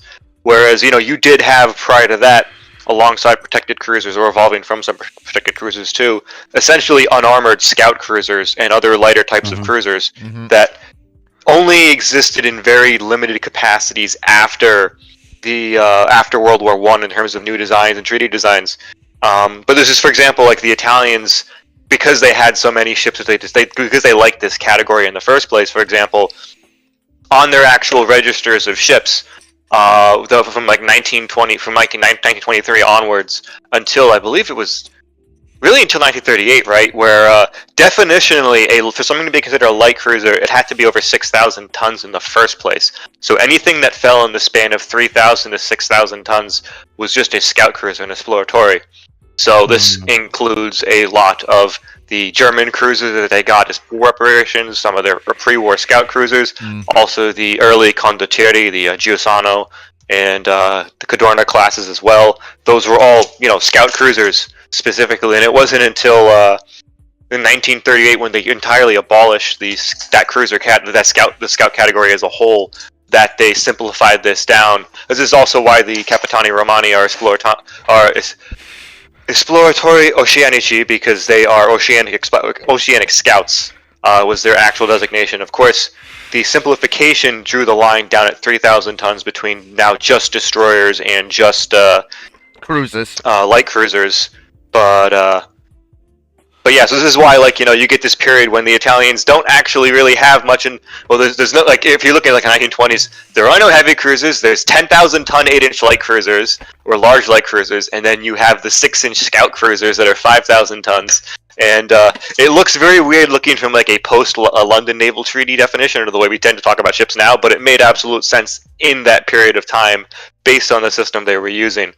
But it kind of gets overshadowed a lot because people tend to look back at the ship categories in the interwar era and only look at the light cruiser versus heavy cruiser dichotomy. And if it's not one of those, then it has to fit something in between those two definitions, or it's a destroyer. When really, you do have those edge cases that exist. So, anywho, Yep, that's basically the long and the short of it. So Jacob van Heemskerk has a very different career. So she's not completed to the original design of the Tromp class. She manages to get into the water just prior to the invasion in May 1940, literally right before the Germans crossed the border, in essence. Luckily, she managed to get away. She literally was supposed to commence trials the day the invasion began. And so she went, nope, we're going. She went to Portsmouth. She got some of the equipment from old torpedo boats. And then transported some of the Dutch royal family to Canada. When she arrived back, she basically was turned into an anti-aircraft cruiser. She got a rather large armament of 10 4-inch guns. Ended up looking like a little bit of a porcupine. Although it did make her very, very devastating in surface actions against things that didn't have any armor, should she have faced them. Because that's 10 guns shooting at you. And you're a destroyer. And I have armor. And you don't. She actually served until 1969 in the Dutch fleet. Far longer than her sister did in active service. Her sister lasted until, I believe she was struck off in 68, but her sister was not active until 68. She served roles such as an accommodation ship. Oh no, sorry, I've misread. Jacob van Heemskerk lasted till 51 in the active fleet. She then became a barrack ship, moving around to take that role in various other places. Like I said, she both of these Tromp class survived the war and gave very excellent service. We've already touched upon the Dutch destroyers that served one served the Germans and one served the Free Dutch Navy. And of course, ZH1 was sunk by the British. Now, I think So I'm sure some people are fairly familiar with the performance of the Dutch fleet during the whole fall of the Dutch East Indies and the Abderkan campaign. But I think the Dutch were in overall command, weren't they? Because the Dutch had the highest ranked officer on the scene at the time, I believe. It's complicated. Yeah.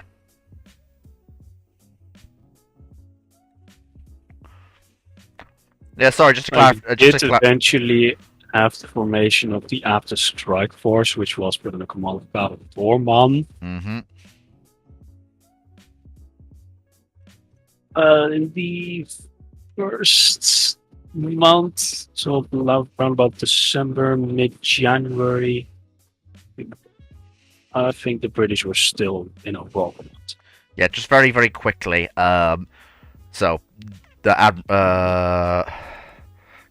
not Karl Dorman, sorry, it was Jacob van Heemskerck didn't transport the Elfriede. Dutch. Yeah, Jacob van Heemskerck didn't transport the royal family. She escorted the ship transporting them, which was the Sumatra. Sorry, that was me. That was my fault.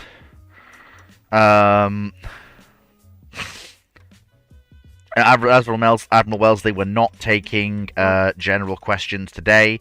Instead of a catch-up ramblings, there will be a... Oh no, there won't be, because I am doing... Oh, that actually works out quite You well. could always do a ramblings on Wednesday, couldn't you? No, I've got Railroader on Wednesday. You could answer the questions while playing Railroader. Tried that. Didn't work. You couldn't play Railroader any worse than you do already, so nice. That's not the problem. Jesus Christ. That's not the problem. Good doctor goes for the throat. I'm ignoring that because if I didn't, I'd probably end up in a...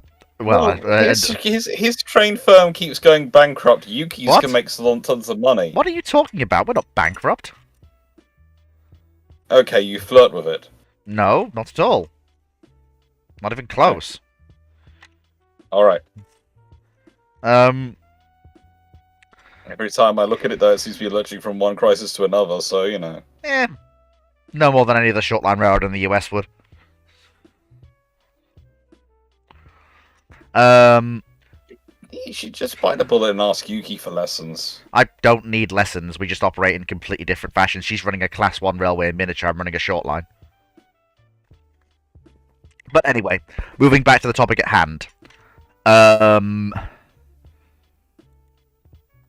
So I suppose I mean obviously Drac has touched upon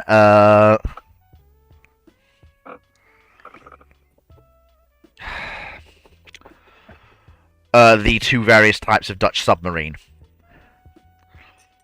The Dutch basically went with a plan of having one class for service at home and one class for service in the Far East. I think the Ks were the colonial boats, and the Yes. Os were the boats designed for work at home. Although this designation was abolished in the years immediately running up to World War II, and I think they just all became O-boats. Including one very famous O-boat that just said, no, I'm going to sink as many Japanese ships as I can and you can't stop me.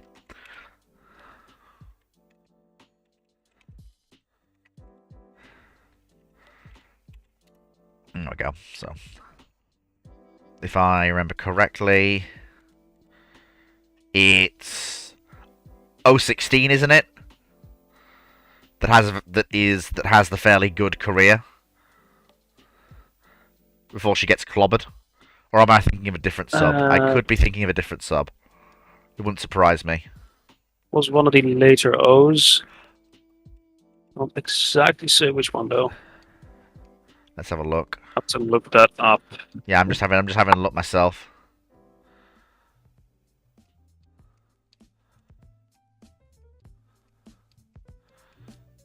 So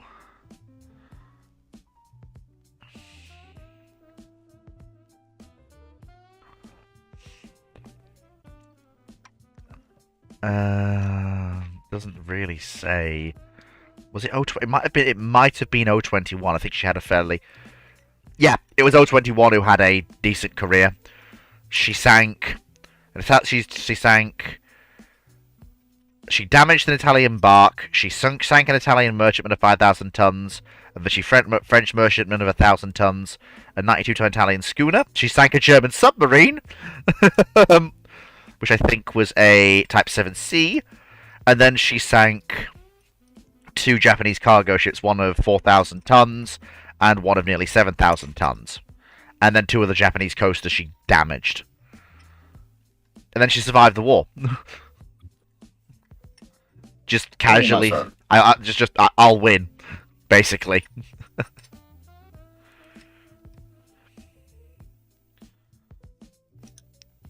Half of the O21 class served with the Allies, half of them served with the Axis.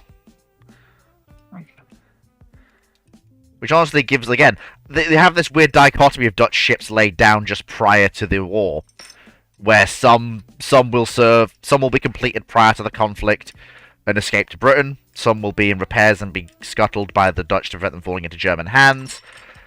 Some will be completed and serve the Germans. And the Dutch subs do very, very well. There's also some of the last classes of colonial boats as well, which are decent subs and do fairly well, I think. No, it's only K17 that actually... No, sorry, K18, sorry, I should say. That lasts the longest. No, sorry, I can't read. Sorry, folks, Fleet can't read. I actually just can't read. It's the first two boats We know. of the class K14 and K15 that actually have decent careers. They last until the end of the war. The other three don't make it through 1942 in Dutch service. But yeah, the reason why the whole distinction was abandoned was basically down to the O-boats in terms of capability catching up to the Ks. And so the Dutch Navy went, why are we having two separate classes when what's required to be an O-boat is now basically equivalent to what's required to be a K-boat? So they just abolished the separation, and just went, right, so, yep, we just have one type of sub now. Well, no, not one type of sub, but one, style of sub we're building, basically. Let's see, is there any questions relating to the current topic?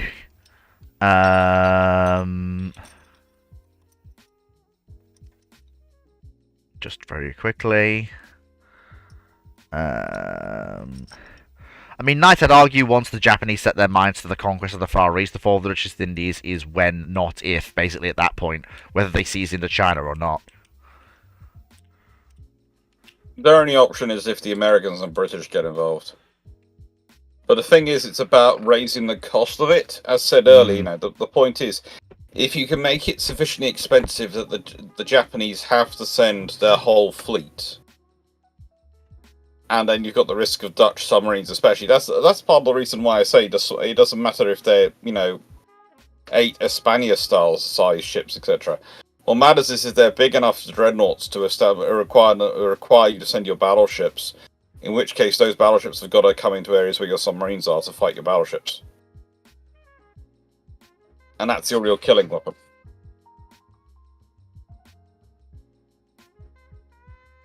Which is straight out of the June Nicole, but it's not the nonsensical part of June Nicole.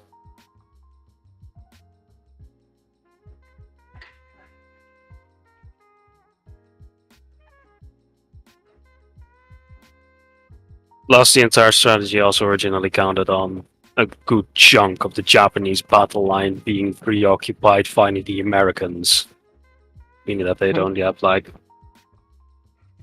a small part of the battle line that they could then spare for operations in the south. Yeah.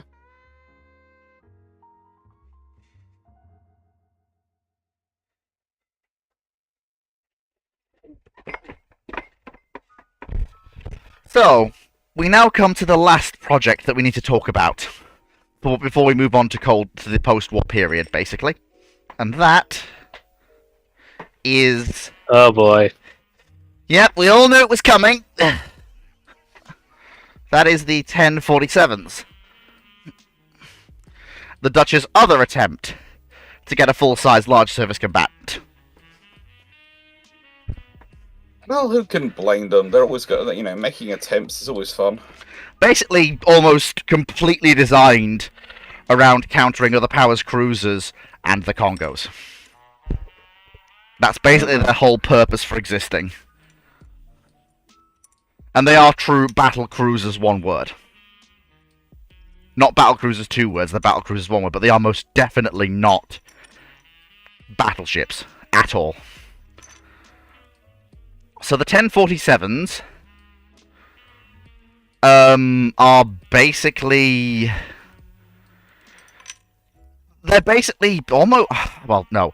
Calling them battlecruiser versions of the Scharnhorsts is unfair at all. Because they're not really...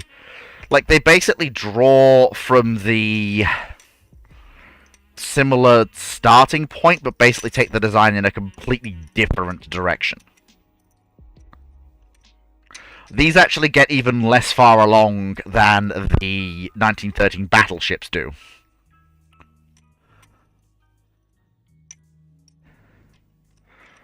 But they do come up with some fairly capable concepts, so you're talking about a ship with 9 inches of belt armor.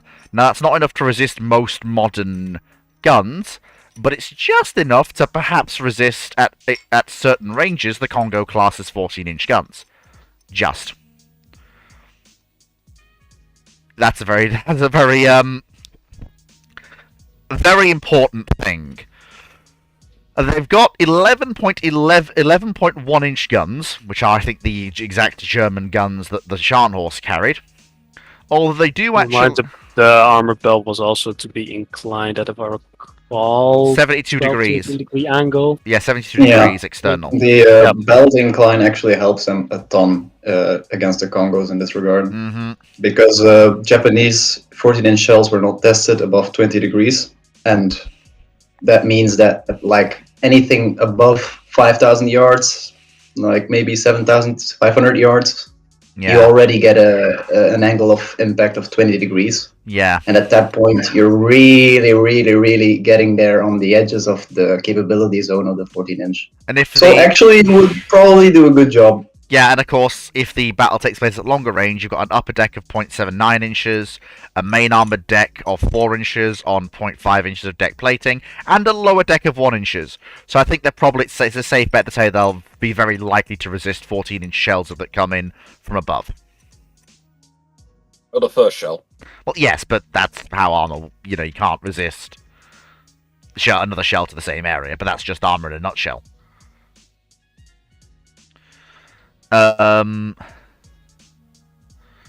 See, for the turrets... Would also note that the guns were not explicitly those used in the Scharnhorst class, even though it's believed they would have been influential, but they were not explicitly the same guns. Yeah, they were looking at Bofors as well for... They were considering perhaps some of the Bofors 11-inch guns, the ones that an updated version of the guns carried by the Spherias. As in, basically they take the Spherias guns as the starting point and then create a brand new, modern, more long-barreled weapon for the Dutch. They had 12 4.7-inch dual-purpose guns divided into 6 twin turrets, 3 per side, which is a fairly modern and effective secondary battery that massively saves weight. The important thing about these ships, though, is that they were supposed to be quick with a capital Q. You're talking about a potential top speed of 34 knots, although that would likely have been on trials. I expect their actual speed would have been probably 32 knots. If they aim for 34, you'll probably get 32 in service. Which is still faster than basically anything apart from the Congos if they're running flat out. And even then, the Congos still have a knot slower than them.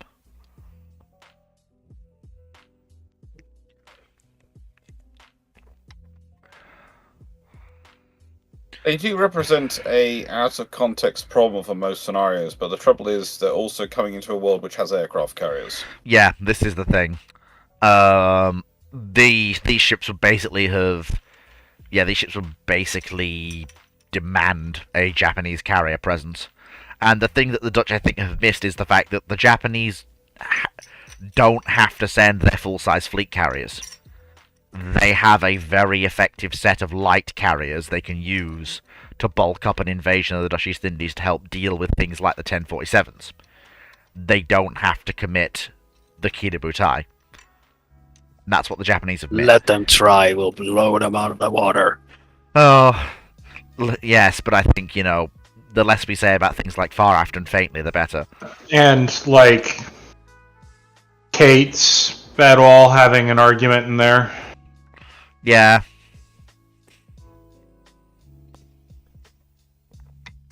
And, and of course there's always the risk of them falling victim to Force Z syndrome and getting clobbered by a bunch of Japanese land-based aircraft.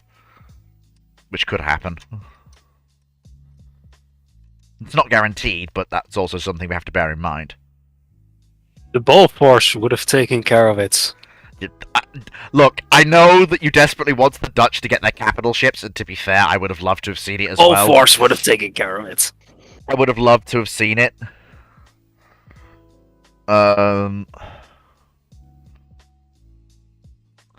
But yeah, like I say, pretty much the same thing happens before. They're working on getting the designs worked up, they're finalizing what they want, and then a war breaks out. Unfortunately, this time, the war actually comes for them. Rather than last time where it went round them. So, the 1047s were sadly destined to never see the light of day. Though they would have been incredibly interesting ships, and I would have loved to have seen how long they would have lasted in the post-war Dutch Navy. Think of the missile conversions. Generally, ships of that size don't lend themselves well to missile conversions because of the crew costs. Yeah, I mean, you'd probably be killing Dutch post-war aviation. And also bear in mind that even the cruisers the Dutch did convert to Terrier, or the cruiser they did convert to Terrier cruiser, they actually got rid of and replaced with a pair of large frigates with Tartar, so... Fair enough. Wouldn't that ship be, like, kind of really old by the time you get to, like, the 50s? Yeah, I mean, honestly, given Well- given their speed, they're probably just better as heavy escort for the Dutch carrier in the post-war world. Just I mean, do an IO and keep them realistically, around perpetually. You don't need the... As soon as you have a Terrier ship, you don't need them for that. Yeah. They're probably... Because a single Terrier ship is going to be able to absolutely crush multiple Sverdlovs very, very quickly before they are at all within any effective gun range. Mhm. It would be funny to see where they go when they're paid off. Do they go for scrap, or do funny people in South America make funny noises? Given that the South Americans buy a ton of cruisers and everything else, and also buy carriers, I would Again, lean towards scrap. yeah, I'm probably. going to lean towards scrap because the Brooklyns that they got were so useful in that role for them, and they were so much cheaper. We are not talking about those South American countries 30 years prior. No, that's very true. You can't really convert them. Thing is, Gunnery Officer, if you're talking about converting ships to carriers, it either really needs to be done when they're... You only ever convert a fully completed or nearly completed warship into a carrier if you are absolutely desperate for a carrier. And / And or this is you an don't era have when one. there are tons of light and flight fleet carriers kicking around for the cheap, which is how the Dutch actually do get their carriers. Same with the French initially, their initial post-war carriers. So, it's not like there's tons of easy options floating around.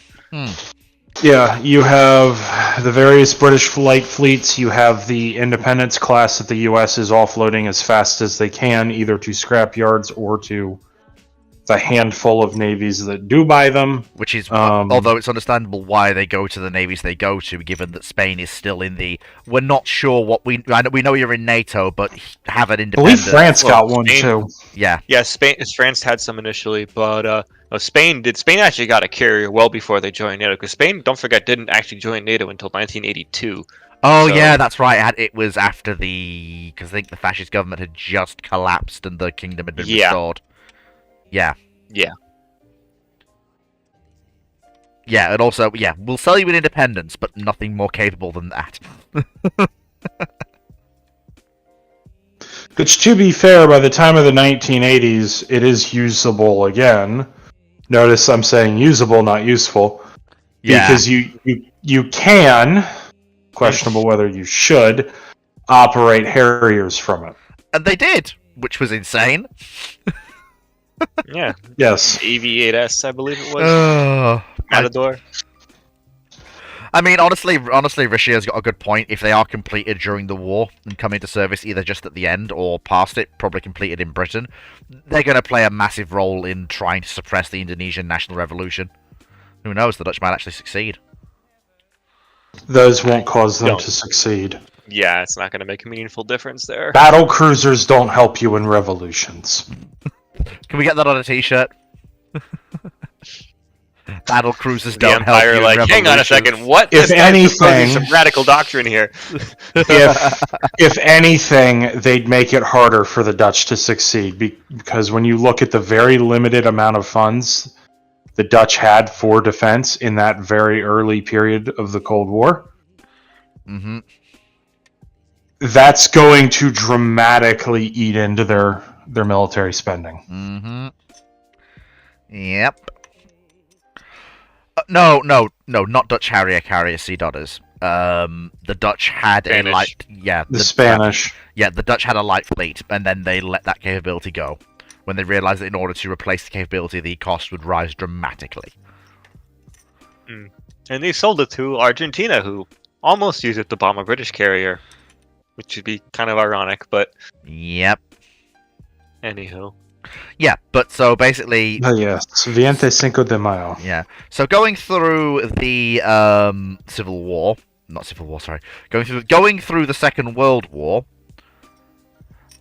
we get to the last ships under discussion for the gun era of the Dutch Navy, and the ones that really are the last things that are really going to come up for discussion during the period that we're going to be discussing in Armchair Admirals, and that is the De Zeven Provinciën class, aka the Dutch Admiralty finally succeeds in battering the Dutch government into getting proper cruisers.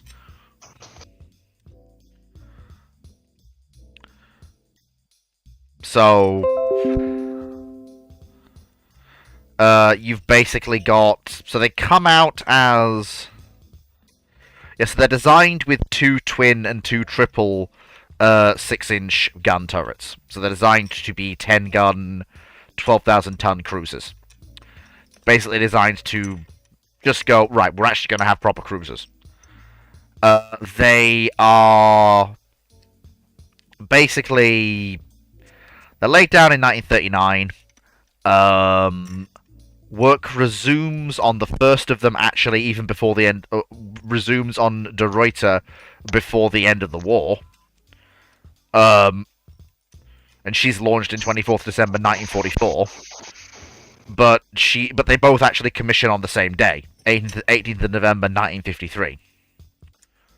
And they actually have a good 20-year spell in the Dutch Navy. And that isn't even the end of their careers.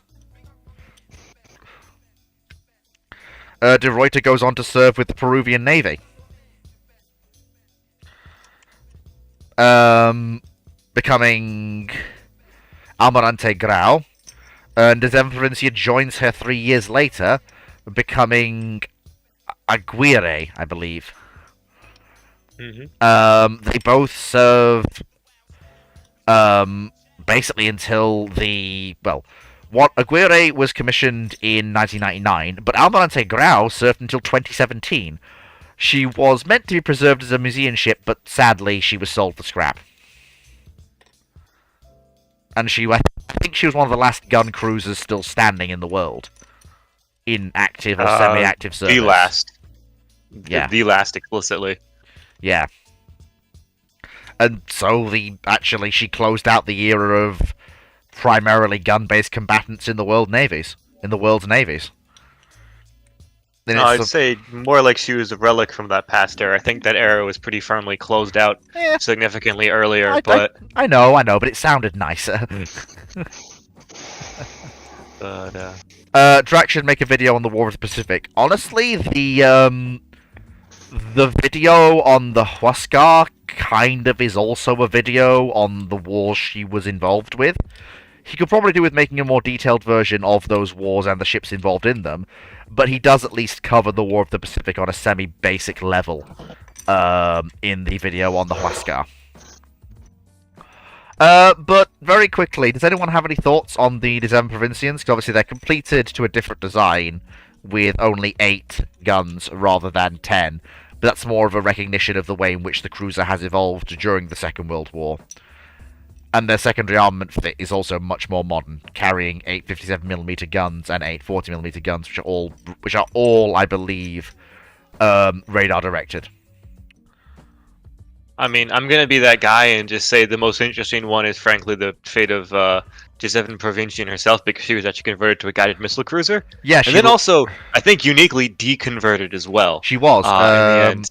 She was But, deconverted. She was deconverted by the Peruvians, and she became a quasi helicopter cruiser, carrying Sea Kings, which actually makes her a fairly capable aviation Definitely very combatant. more useful for Peruvian requirements than the Terriers would have been. So. Yep. It's also interesting to note, though, it's like because not many European nations actually acquired a comparable capability. I mean, look at the only other European Terrier user was the Italians. The French did have an equivalent in Mazarka, though, it should be noted. So it's a fairly unique thing for the Dutch Navy to have, because even the British did not quite go for a Terrier equivalent. So. And also, she did actually. She went in for I think there's a reason why she was actually retained and chosen for an upgrade, because, like you say, her sister has all of her guns still and doesn't have the aviation capability she does, which is one reason why she's probably retained. And I think they fit a ton of systems to her. They remove 4 of her 57mm guns. They fit 2 twin Dardo combat gun mountings to replace the single Bofors 40mm, and they fit 8 Automat Mark II ship-to-ship missiles. She's not quite a proper missile cruiser, but it's more of she's an aviation cruiser with the ability to poke things that come looking for her, basically. Yeah. I wouldn't ask her to go and be the primary strike packet, although for the Peruvian Navy, if she can actually find her targets, especially given some of the other combatants. Well, that's kind of that's kind of the fun thing with Automat, which I believe, if I'm remembering correctly, they do have the Mark II version. Yeah, the Mark II. It is the Mark II. Double check. Yeah. So the fun thing with Automat, right, is just partly because the way it's somewhat of a different Italian approach to anti-ship missiles compared to most of the rest of Europe, right? Is because they did not have carriers. They had to rely more on surface-to-surface missiles for offensive anti-ship work. And so they actually invested in over-the-horizon capabilities with mid-course guidance links earlier than basically anybody else. So at least on Italian, the way the system worked for the Teseo system works for the Italians is you would use the helicopter to acquire an over-the-horizon target, and thus you could provide mid-course up guidance uplinks to the missile and update it as it was flying to effectively hit things that are up to 180 kilometers away, as opposed to things that are only just over the horizon. This is like an era when Exocet is really like a 42 to 65 kilometer range missile. Harpoon is also not really reaching you that far because it lacks the 65 nautical miles more or less in this era. Yeah, so it's actually in terms considering that most of the rest of Latin America is essentially using earlier versions of Exocet, it's actually quite the reach for the for the Peruvians to have. And of course, she basically acts as missile launch platform, anti-submarine warfare flagship, and just general flagship for the Peruvian task group. She can shield them from missile attack, she can conduct her own missile attacks, and she can sweep for subs with her helicopters. Your typical gunnery officer asks, how would the Dutch naval radar directors and fire controls compare to USN naval radar fire controls and directors pre-Terrier refit? Let me just have a look. I don't know what she was armed with, what she had in terms of sensors. Let me have a look.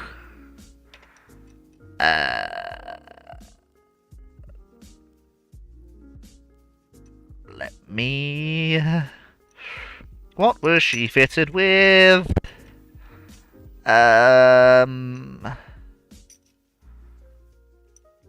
I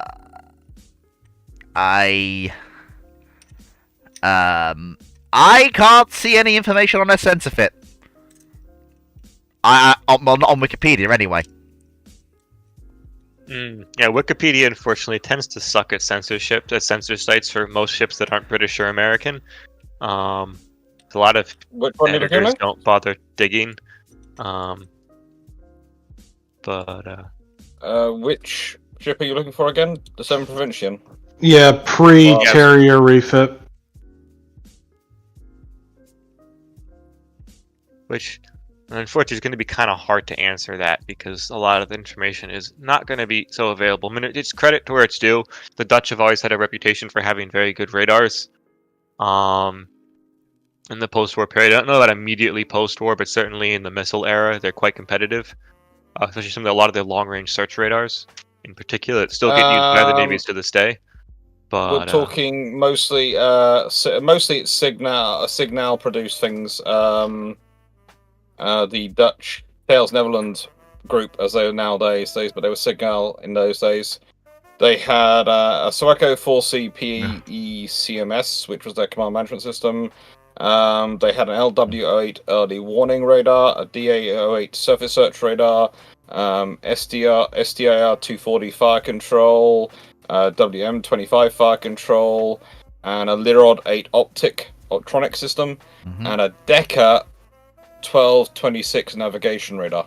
See, this is why I have the panel, because they know things. And also the chat knows things as well. Whereas I would not know these things. It's quite easy to find the stuff. You think, well, hang on, before the refit, she had pretty much the same fit as De Ruyter. You go look up the orders of where they're buying her from. They're buying from Signal. You find out what was ordered for De Ruyter at the same time. And you go, well, then they're probably ordering from both of them. Mm-hmm.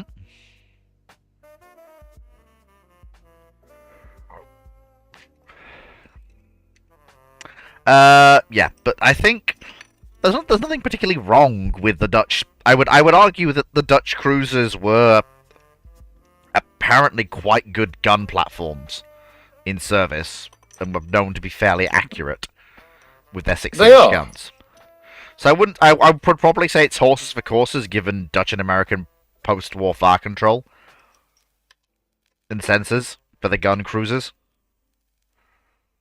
I'd probably say. It would be hard to. I think till you look at the actual data performance of the systems themselves. I mean, I would generally in this era, like particularly like late 1940s, early 1950s developments, tend to lean more towards the Americans because they did have the continuous evolution over the course of the war and more operational experience with using their radars compared to most other users. There was a lot of catch up for everybody who wasn't really, the Americans or the British really. Yeah.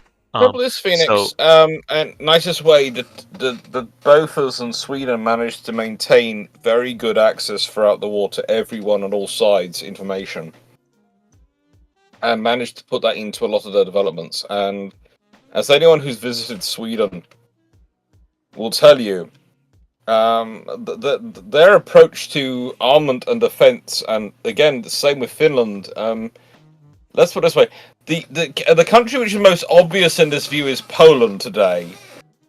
They are under a constant stage of, we're not at war, we are not actively at war. That doesn't mean we're not preparing for war. They're Bofors, the 152 M42 cannon is pretty darn decent. It's got a 45 kilo shell, that's a 99-pound shell. It's -10 to +60 degrees elevation, can up to 15 shots a minute. And official maximum firing range is 28,400 yards, or 26 kilometers. Oh yeah, no, don't get me wrong. I'm not taking any issue with the gun design. I'm speaking purely from the point of view of, say, radar development, fire control radar, and that type of thing. Again, the Swedish and Dutch systems are pretty darn good. You have to remember, a lot of the Dutch systems are some of the earlier developments and early push things that actually do lead to a lot of the fire control, a lot of the systems. The Haysmere system, for example, and a lot of other things are Dutch. Mm-hmm. Dutch have a lot of early leads and do a lot of work into it. I do know at least one person who would have liked a Haysmere down in the Falklands, but we'll leave that to one side. Mm-hmm. Very quickly. So we've discussed the the Dutch fleet overall. I'd like to basically come. Oh, sorry. There's one. No, actually, there isn't, because the carrier is very much a post-war thing. It is basically entirely post-war, and all of its exploits are basically post-war. So there's no real thing here. So what I will say is the Dutch Navy basically, through the period we are discussing, fails to transition at first to the era of the Dreadnought, tries to transition, gets its plans blown up by the First World War, settles for an anemic option during the interwar period with a pair of modern cruisers and 8 modern destroyers, tries to start rearming with ships like De Ruyter, and even then doesn't get that to the design it actually wants. Finally lays down a pair of modern cruisers, 2 destroyer leaders, and starts work on plans for a new class of capital ships, before getting its teeth knocked in properly this time by the Germans. Only ends up actually getting the 2 destroyer leaders, one to the original design, one to a different design, and one of the destroyers, along with the 2 cruisers arriving much later to a different and probably better design than they were originally designed for. You basically have the Dutch fleet trying to respond, and the Dutch naval establishment trying to get the Dutch government to actually look at the threat and take the threats they're dealing with seriously, and every time they manage to, it's almost too late, and pretty much is too late, because the threats are already in service, and you're responding to them at the point that they're existential, which at that point, you know, you're basically too late. But it's got so much money. That one line basically sums up the Dutch government's attitude to naval procurement. It costs so much money. And let's be honest, That's just the way it's always been. being massacred and taken over is always cheaper than actually defending yourself. Mm-hmm.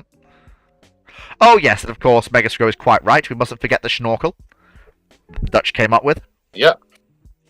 Or as they called it, the snort! The snort. I do love that. Snort. Good Hey. times.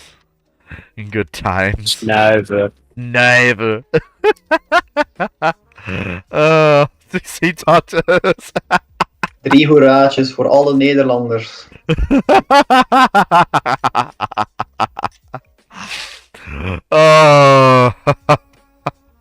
So, very quickly. So let's think. Long live the Koning. there- Hoera, hoera, hoera. Is there anything that anyone thinks that we need to discuss regarding the Dutch's performance during the Second World War that we haven't already covered? That I think that we Dutch need defense to. plans got compromised by APCOM. Oh.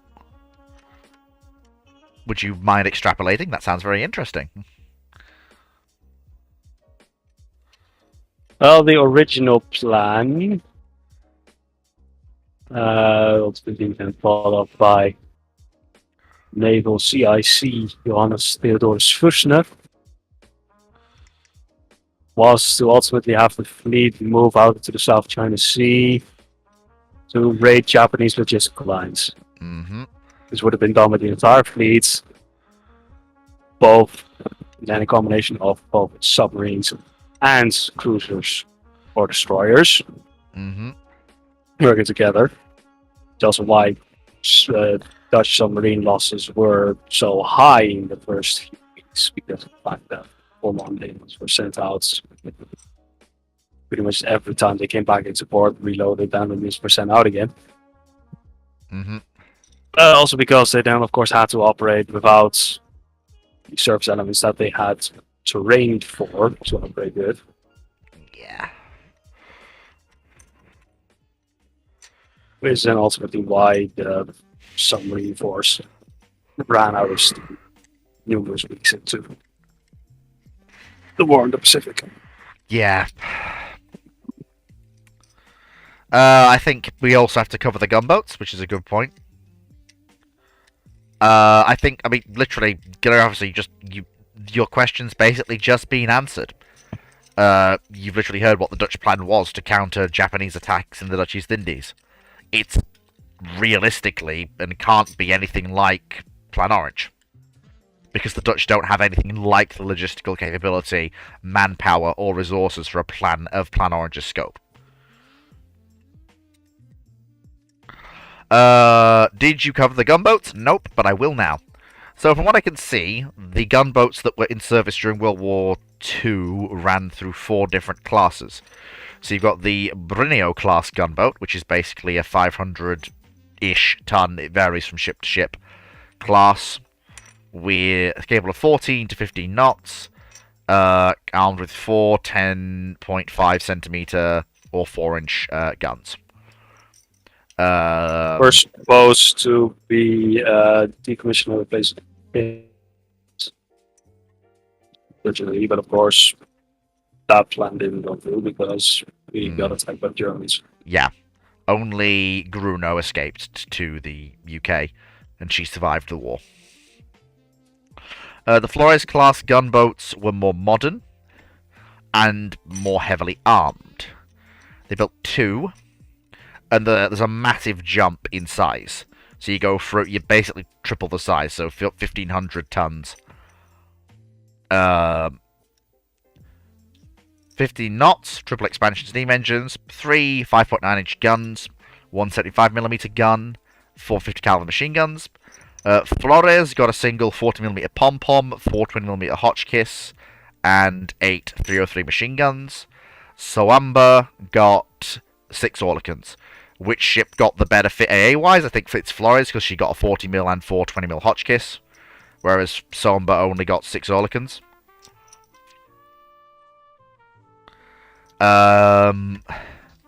They actually both survived the war.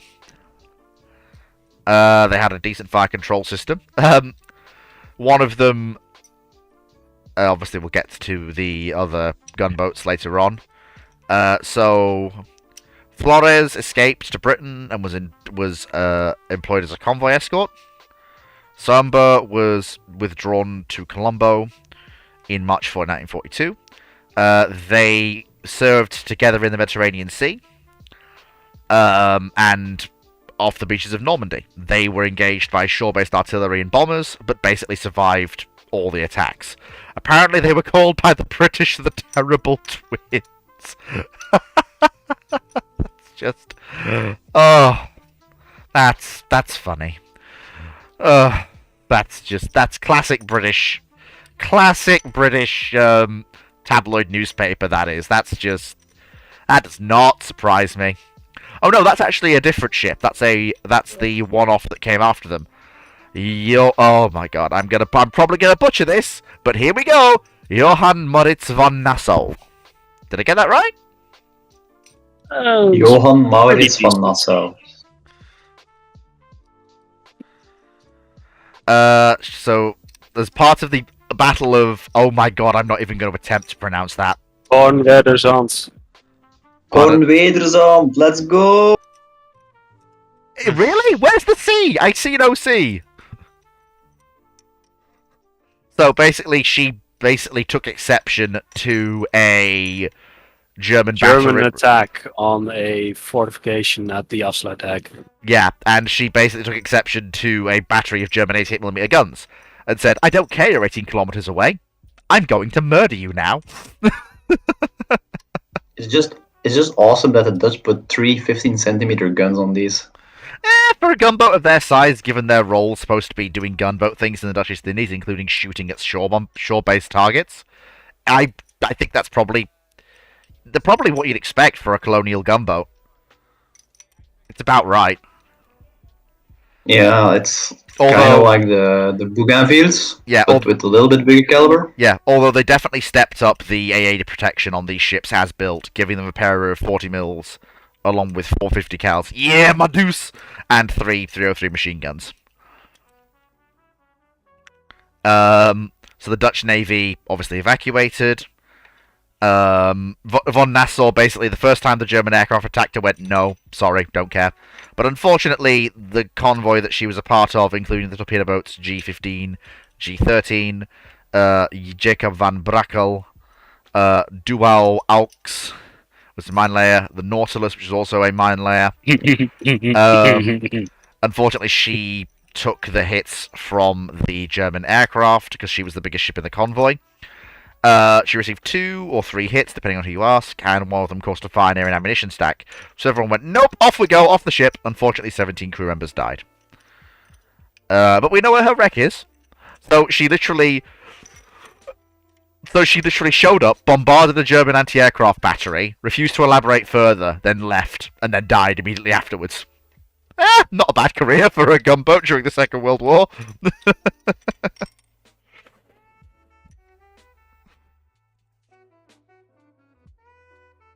What is the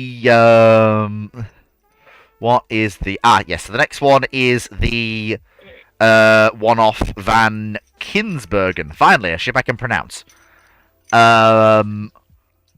So she is again another step up in capability. Like you see the gunboats stepping up in capability as we go further and further along. So this ship has 4 4.7-inch guns, 4 40mm guns, 4 50 caliber machine guns, and 2 depth charge racks. She gains 2 mouse traps in 1945. She's less heavily protected than the gunboats that came before her, however. She was originally supposed to replace Gelderland, protected cruiser that at the time served the role of gunnery instruction. Yeah. Yes. Yeah.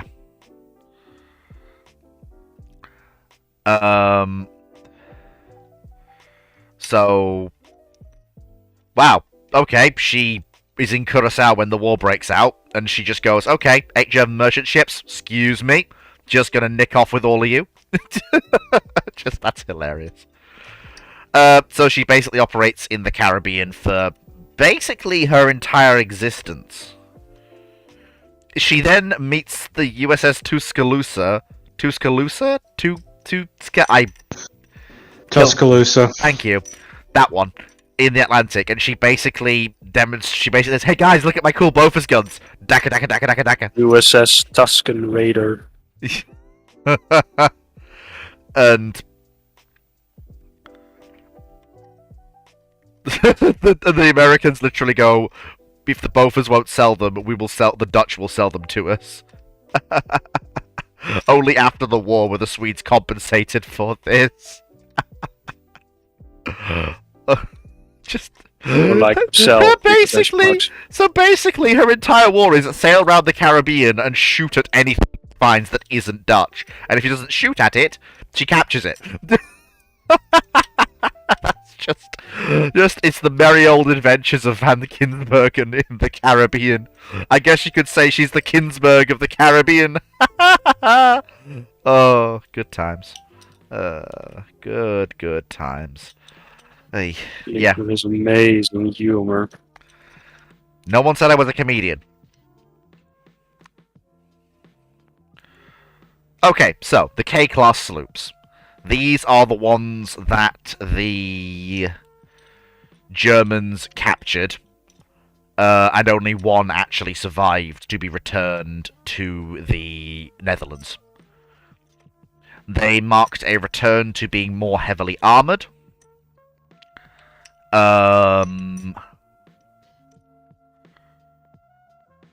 were meant to replace the Brinios. Yeah. So 4 4.7-inch guns, 4 40mm guns, 4 50 caliber machine guns. As completed, they traded the 40mm for 37mm, and then they got 12 20mm guns in 2 Flak-Vierling and 2 twin mounts.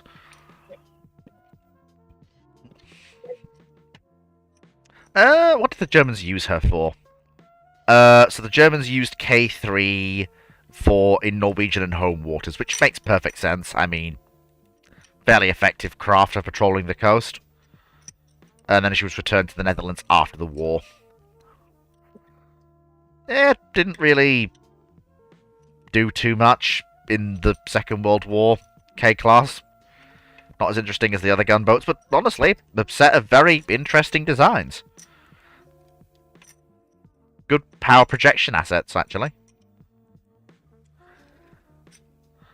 Shout out to the USS Tuscaloosa fans. Hey, I really like her.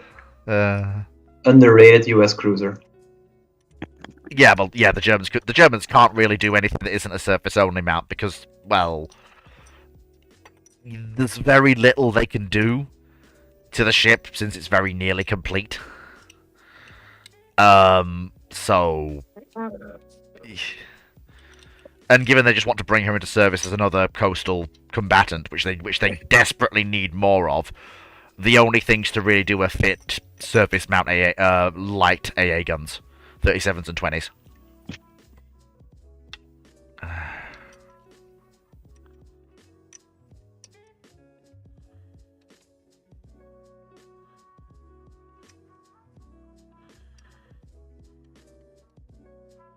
Hmm.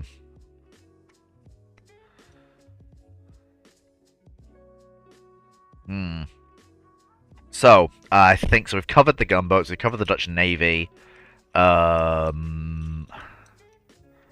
covered all the coast defense ships. We've covered the cruisers. I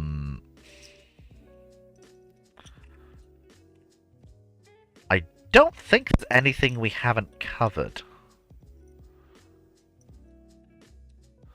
Knight was saying mine layer if you want to be mean about it. The only mine layers I can find any information for are the Hydra class mine layers.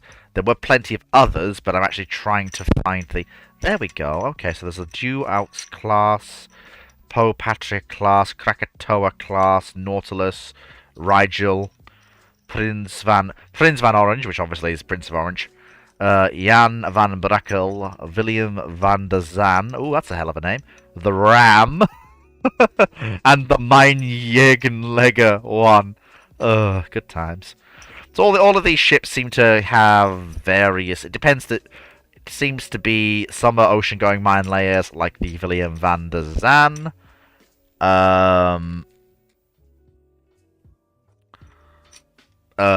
So 1,400 tons, similar size to the gunboats, designed to lay lots of mines. Oh, hello. Someone say something. I don't know if the Dutch... The problem with the Dutch is that they had no tradition of carrier operation in the Dutch fleet. So trying to work up the infrastructure to operate even an escort carrier, given that you'd also probably have to train up... If you're giving the Dutch an escort carrier, you're probably going to expect the Dutch to provide the air crew for that carrier. Which is something that during the Second World War the Dutch can't really do. Like surface combatants and submarines, the Dutch officers and men absolutely can do. The problem you've got, gunnery officer, is that then adds logistical problems in regards to language. You've got to make sure that everyone assigned to those ships is at least bilingual, in order to avoid like any... If you look at the Canadian carriers, for example, during World War II, that had Canadian crews but were British carriers and British operated and controlled, everybody speaks English there. Well, maybe some of the Canadian sailors also speak French, but everyone can communicate in English. When it comes to crossing language barriers, it gets much more difficult, much faster.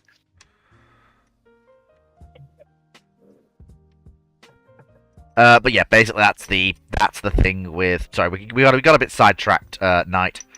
So we've got on the Dutch carriers there for a second. So we've got things like the William van der Zaan, Ram-class mine layers, 2,400 tons, the largest ships built in the Dutch East Indies. Nice. 2 75mm cannon, 2 40mm machine guns, 80 mines, 35 depth charges. Some more mixed-use vessels. Yes, they can lay mines, but they can probably also, do other things as well. Mijnjegenlegger 1 was a Planned mine layer for the Dutch Navy. Before the ship could be completed, the Dutch were invaded by the Japanese in the Dutch East Indies, and it was destroyed to prevent it being captured. If it had been completed, it would have been the largest and fastest mine layer of the Royal Netherlands Navy at the time. What else is there in terms of mine warfare vessels? There seem to be... You got the There's a lot of world's them. best world's best hide and seek champion, Which is... Abraham Krijnsen. let me see if I can find her. You know, the minesweeper from. Oh Lancet yes, the minesweeper that just said, "I'm an island. You can't prove I'm not an island. I'm therefore an island." Just brilliant. It's just. I just love that. It's just brilliant. It's like, I am an island. You can't tell me I'm not. Oh. What you can do with camouflage nets and some time on your hands. Uh, Though there are, I think the Steve? Norwegians also did something similar to that at one point. I would argue, Steve, for me to be being unkind to the Dutch language, I would have to be deliberately messing it up. Whereas I'm trying my best, I just don't speak Dutch.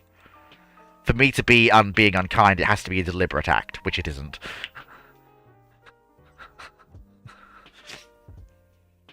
Well, yeah, Abdicom is absolutely an example of bad meshing. That is just...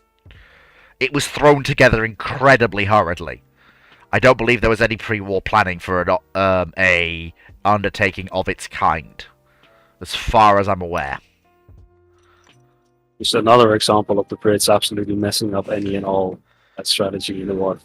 They're being unkind about the Dutch and their linguistic skills?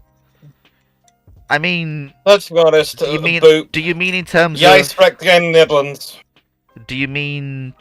Oh, you mean in relation to the carriers and everyone having to be bilingual?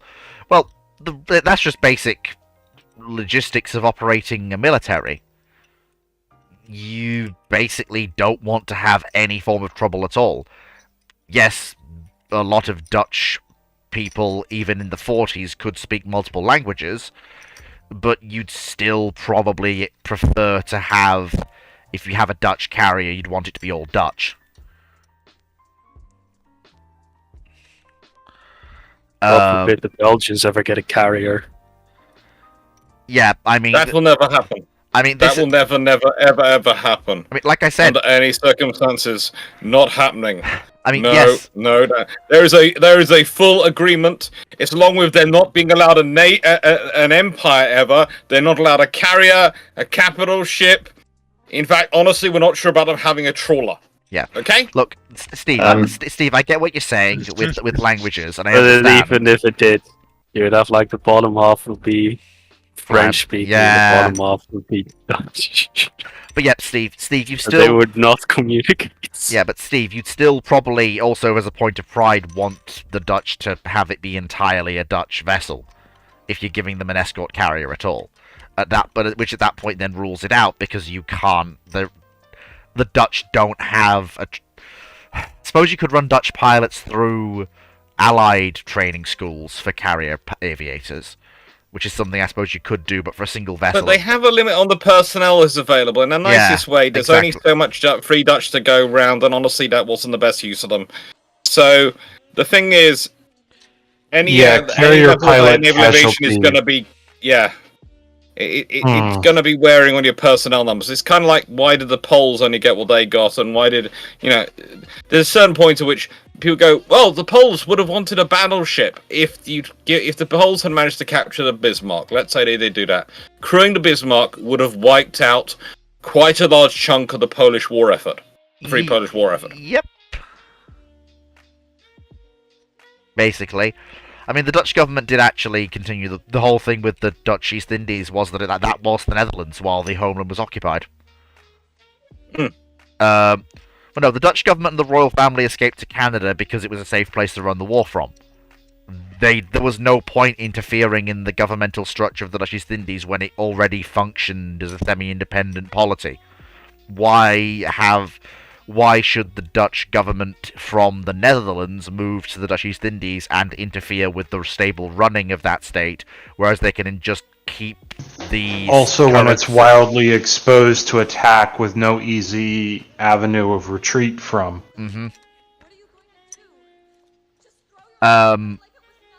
Did the Dutch have trouble letting go of the Dutch East Indies when it fell to the Japanese, like morally in the mainland of the Dutch government? Yes, absolutely, because that was twice they'd been slapped. And also it was considered the jewel in the crown of the Dutch Commonwealth. Well, it also kind of raised the point that by the time the Dutch East Indies was attacked in the first place, the Netherlands had already been conquered by the Germans. So Yeah. the homeland kind of had a bit more to worry about, to be honest, at that point in time. Yeah. Like, it was not great, but like they were already in deep shit. Basically, yeah, that's the whole point.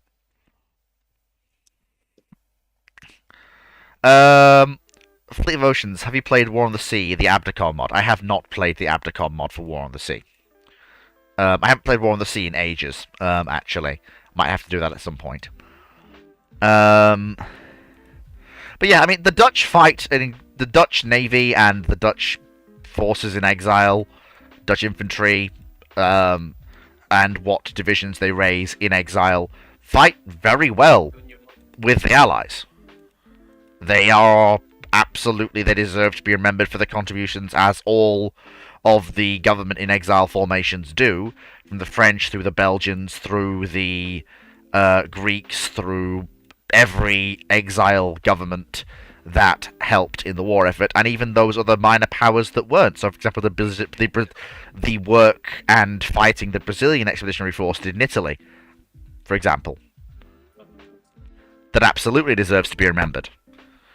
This is all, like, again, talking about the minor powers of World War II, I think, is something that really needs to happen more often, because it really does highlight that it wasn't just a great power slugging match.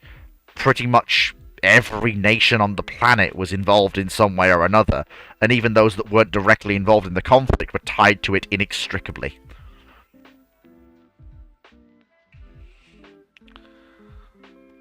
By the way, one small addendum about the Belgian Navy. It even went so far that before World War I, the Belgian government made a decree that it was in the law that the Belgian Navy would not have any major warships. No cruisers, no battleships, etc. Knight, by law. Knight, while I appreciate the sentiment of, Hollywood in America pushing the narrative of America in the Second World War, I will point out the fact that Hollywood is an American institution creating films in America for a primarily American audience. I would consider and it also there's the classic thing, and I'll point this out because Fleet's too nice to get into it, but I'm going to pick it apart, Knight. You remember how books, when we write a book, a work of fiction, you'll have hundreds, sometimes hundreds of characters in a book. And then when they turn it into a movie, it'll be reduced down to a cast of about 12 to about maximum about 20 that are actually going to be speaking and talking, and parts are going to get abridged together, and whole new people are going to be created to take over two important roles. That's because when you're making a movie, you've got very limited things you can put in there. I'll say this, even for television programs, there is a limit to what you can put in there, even in a YouTube video. And that's the way, if I do a YouTube video of less than 35 minutes, because of the channel's logarithm, that will get hardly any views. If I get a video, you get a YouTube video of more than 90 minutes, hardly anyone will watch over the 90-minute mark. So you have to aim for somewhere in between there, which means you have to, to an extent, cut stuff out. And you're going to try and cover as much information as you can and give as much interesting stuff as you can, but eventually it's also going to be a judgment call. And if you're a Hollywood producer in America, producing a film which is primarily for the American market, who is going to sell? Giving the American population a story about the 4 Spanish people who volunteered for the Royal Air Force in World War II, or a movie about the Eagle Squadron, which is going to sell? It's going to be the Eagle Squadron. Mm-hmm. It's simple economics. So very. And the trouble is, sometimes people look for hidden meaning behind these things, and it isn't. It's just very simple economics. Yeah, the Eagle Squadron was the nickname for Americans who moved to the UK and volunteered to fly for the RAF during the early part of the. Who suddenly doesn't necessarily include the ones who suddenly became Canadian, spontaneously felt they were definitely Canadian. Yep. There were a few of those who felt they were spontaneously Canadian, which was amazing. Yep. So very quickly, what if the Dutch built and put some? Just very quickly, moving on to some questions about the Dutch, obviously, to round us out for the last 25 minutes. What if the Dutch built and put more effort into building the Dutch East Indies Army and Air Force in the late 30s, and also fortifying Java and Batavia, and at least to delay and hold out until the US and the UK can come to their aid?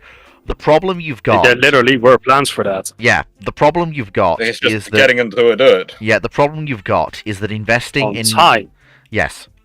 A, doing them on time, and B, you've also got the problem that no matter how much land and air power you put, that the Dutch can realistically put into the Dutch East Indies, it will not be enough to meaningfully slow down a Japanese invasion. The only way you do that is by hitting them at sea. And hitting them hard. So, while that is one part of a plan where you delay the Japanese, the other part is getting some form of capital asset to act as the hammer at sea, like the 1047s. And hoping that they don't send down a heavy force of their own that's capable of dealing with them. Yeah. Right, because that's the problem. The Japanese have basically complete overmatch. Mm-hmm. It's really more of a peacetime deterrent to hopefully get the Japanese, if they want to go for it, to have to go for it in a major war, or take actions that are going to result in a major war, because they feel they have to take the Philippines in order to conduct their attack into the Dutch East. Oh, wait. That's what happened. Yeah, this is the thing. Like the common view is Yamamoto was absolutely against the war. He was threatening to resign if they didn't attack the Philippines.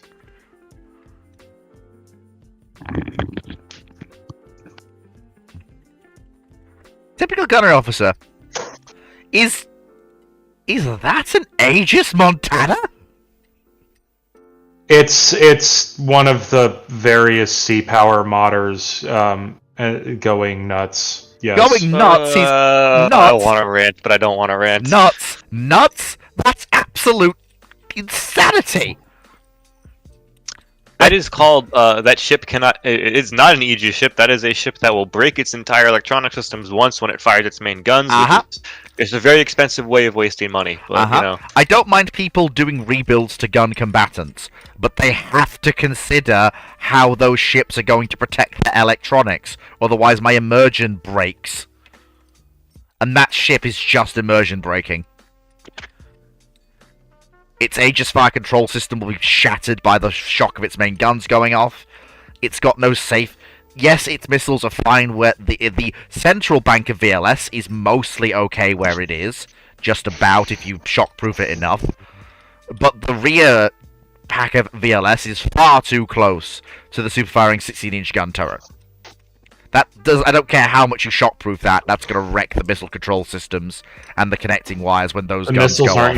The missiles aren't your primary concern. This is an era before CEC. Yeah, I know. Your radars aren't surviving. Mm-hmm.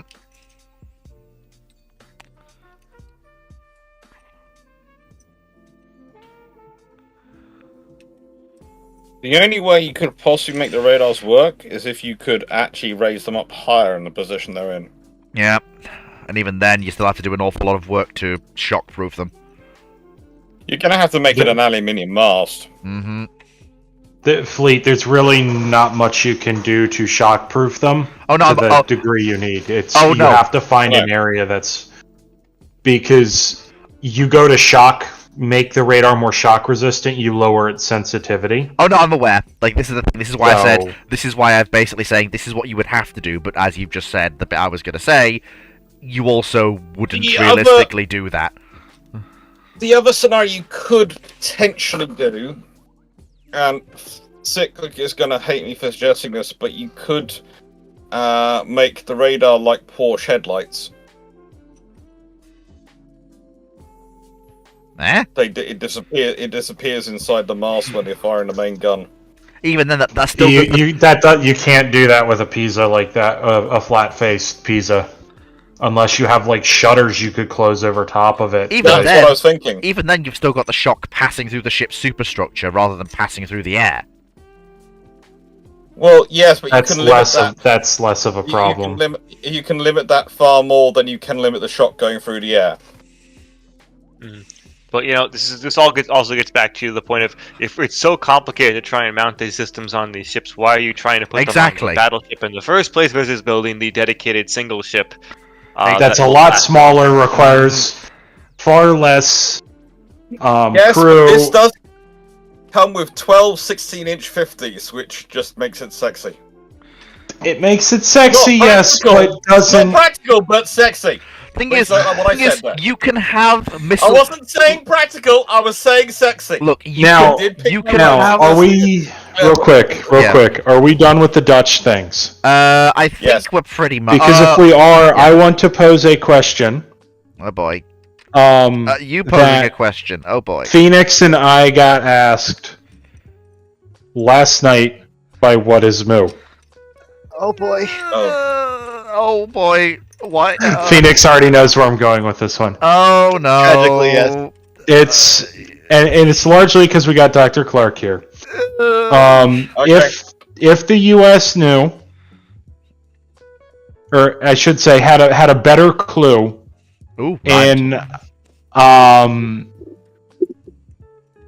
when did the treaty collapse again, Phoenix? Roughly 37, 36. So 37. So around that time frame, had a better clue of the Yamato's capabilities. Do you think the Montanas would largely be the 28 knot, 12, 16-inch gun ships with pretty decent armor? Yep. Or do you think they'd go for something else? They can Phoenix build and I that- went with they'd go with the design we're familiar with. I think they go to design you're familiar with because they've got that ready to go and they can start that immediately. And the thing is, they're going to want that if they know about that if they know the Yamatos are coming and what they're like, it's kind of like what's going to happen in Britain. You're going to go. The British would probably have the King George V would end up looking like a Lion class, and it's similar with it's similar with the Americans. It's basically a case of right then. So this is a 27 knot ship. We need to be at least 28 knots. It's got 18-inch guns. We haven't got an 18-inch program that we're happy with. So what's the equivalent weight of fire? 12 18-inch guns. 12 16-inch guns matches in against 9 18-inch. Well, conveniently, the Americans started looking into 18-inch guns in 1938 again. So yeah, and weren't they not very but the happy thing is, with them? Wrigley, that's going to take time to bear fruit. I can start build. This is a ship I can start building now. So maybe the next generation after it, the next class after it, might be an 18-inch. But the class I'm ordering are going to be the 16-inch because it's kind of like with the British. What are the options the British have got to go with? And honestly, the 16-inch program hasn't been developed. They've got a 15-inch 45 program and a 14-inch 45 program that they're working on. The 15-inch 45 takes the heavier shell. And it offers you the opportunity to upgrade the rest of the fleet, which for Britain is probably the better scenario facing off a Yamato. But again, it's what are you building? And also, you have to remember, the moment that comes out, then the whole idea of building treaty-limited ships, as in pretending, even putting lip service on the idea that the King George V, so let alone the things the Americans are building, are actually treaty compliant, is going to go completely out the window. My other question is here: isn't the Montanas actually superior in weight of fire to a Yamato if they're using the Mark 8? Yeah. Because also they have the rate of fire as well advantage. Question. Also, hello everyone. Yeah. Hello, Ridden. Is it just me, or is that Aegis Montana with the VLS as high up in the ship as it We is? just went over this. We just went over this. Let's Well, I not was beat gonna- the dead I was horse gonna- anymore. I was We've gonna already got ask- enough glue on our hands. I was going to ask about top weight concerns because I didn't hear anything about top weight concerns. It has an armored belt. Hopefully, that and the engines down below, especially as it seems to still have its existing steam plant, which is heavier than a gas turbine system. And the sheer amount of shells you're going to have with 12 16-inch guns, that should take care of quite. That should sort of make. I mean, it should still be fairly stable. Not going to be a fun ship in the North Atlantic, but you No, can make it work. But no American battleship was fun in the North Atlantic when it's high speeds. There's a reason why Vanguard suddenly keeps overtaking the Iowas whenever it's in the North Atlantic, because the American ships are going, "We're designed for the Pacific." Stop Yeah, being the close to us. You're the being mean the Iowas were designed to do a very specific job, and that was screen the carriers from the Congos while also still being useful battle line assets. Yes. And boy, are they Congo crushers! Yeah. Orange. Thank you. But that does lead to an interesting discussion, because if you do have the information about the Yamato come to life, and all 5 of the Montanas are built, as well as the 6 Iowas, because honestly, they probably would all get completed on those circumstances. The Americans then have 11 very decent battleships at the end of World War II that probably stay in service for quite a long time. And it might change other nations' approach to how many ships they need to keep in service. Project 24. Oh no. Maybe not. And the reason. Sorry, continue. So, I lean on the Iowas being the ones kept around. They'd probably keep the Montanas in reserve for quite a while, just like they did the Sodaks and the North Carolinas, and even a couple standards. But standards all stayed. They weren't struck until 1956, 1960. I think the thing is, I think the Montanas could last for longer in reserve alongside the Iowas in reserve without costing so much, because they'd be the newer design and they have a lot more commonality with the Iowas. the speed, those 5 knots is what hurts, though.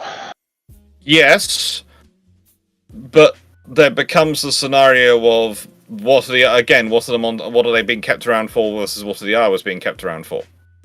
And I think it's when you start, it's while you're still considering them to an extent amphibious warfare support assets. I could see the Montanas, etc., being used in Korea and Vietnam, maybe, because they're whilst they're not as fast as the Iowas, they are in some regards easier to have plopping around than the Iowas at slow speeds. I mean, you're talking a whole nother turret barbette crew, which, yes, does get you another turret. You're talking... But you can also do the British. You don't need to activate all the barbettes, all the turrets. You can have the Royal Navy often had 4 turret cruisers going around the world with only 3 or even 2 turret crews in the 1950s and 60s, let alone because that's not really the U.S.'s modus operandi, though. No, but it does save you a lot of money, and also means that you can spread the wear out over the 4 turrets, but not use them all 4 simultaneously. I mean, yeah, but you've also just got the Iowas right there, and they also provide for a good chunk of the period, provide a useful role at sea with the fleet, and then with their rebuild, well, not really rebuild, but their refits, they provide a useful strike role with the missiles. Yeah. And they're fast enough. They also really were hurting for 16-inch gun capacity in the Cold War. Like, yes, all 4 of them are active for Korea, but then you only ever get what New Jersey is active for a tour or a year in Vietnam, and then never again. And you don't get the Iowas reactivated until the 80s with the whole, hey, what can stick on a ton of box launchers or armored box launchers for Tomahawk and some harpoons. Yeah, because this is also a Navy that enters the post-war period with a massive superiority in gun cruisers as well. And when you look around at the threats, the Soviets are just wildly incapable of building anything that really requires a battleship when you have good gun cruisers. And without that, I mean, once the French sort of get in their lane, it's not...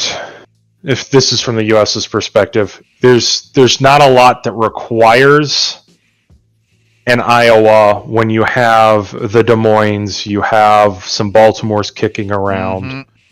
The Iowas are useful for certain things, but also they found in Vietnam that the Iowas weren't all that useful because those 16-inch guns and their minimum safe distance meant the Viet Cong, particularly at night, which is when naval gunfire support was the most useful in supporting troops, really had too easy of a time hugging the friendly U.S. positions for a Iowa to provide useful support to. The 8-inch guns were considered, and 6-inch guns were considered far more useful, but most useful of all was actually the 5-inch 54s. If they were within range. If not, then you had to stick with the 8 and the 6s. But they could fire a lot closer to troops in contact.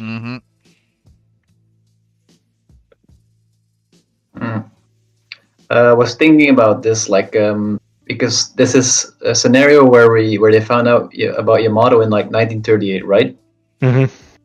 Because the slow 18-inch armed Iowa preliminary design was thought up in April of 1938. Not 100% sure if we would just see Iowa with 16-inch guns, or if we could see that one. The thing is, the 18-inch gun program isn't there. So it's a case of they have the plans, they have the ideas, but they don't have a satisfactory 18-inch gun, and they are years away from getting it because they want basically an 18-inch gun that fits their approach to 1650. So they're not just going to put in a gun which is it's 18-inch, but it's better. It's not as good as a 16-inch 50. They're not going to go with that. The U.S. Navy's approach to the 18-inch gun is far more, honestly, schizophrenic would be the phrase you could use to describe it. The 16-inch gun, not in the psychological phrase, but in the sort of academic phraseology, when it means that someone approaches something and then runs away from it, and approaches it and runs away from it, and approaches it and runs away from it. So the 16-inch 50 is probably gonna. As I said, it's the Montanas. Iowa's probably still have the 16-inch 50s because that's the gun which they have, especially the super heavy, which they have ready to go and they're happy with. The 18-inch gun. They don't have the super heavy shell ready because the super heavy shell came from them stopping to look at the 18-inch gun because of the 3Ds. It is not realistically, no. Yes, it is, because it's a program I've been working on for a lot longer than that. It's called different things. No, super heavy shell came in 1938 as a result of not wanting to adopt an 18-inch because the 3s were still there. Yeah, so they wanted a 16-inch shell with the same penetration of an 18-inch at angle. It's not just a treaty. It's not just the treaty. The thing is, the U.S. Navy was basically looking at the 18-inch and being like, the 18-inch 48 was also too heavy, but it's mainly the treaty, then also them being too heavy, logistics, etc. Yeah, just fundamentally, the penetration capability is not that much superior to a 16-inch super heavy. The 18-inch hang on, break. That analysis there is kind of missing the point of the super heavy, which was to try to get similar effects out of a 16-inch gun with a higher rate of fire. Penetration at the muzzle as the 18-inch, with about the same trajectory, same velocities at range, etc. Well, not same velocities, but same trajectory, etc.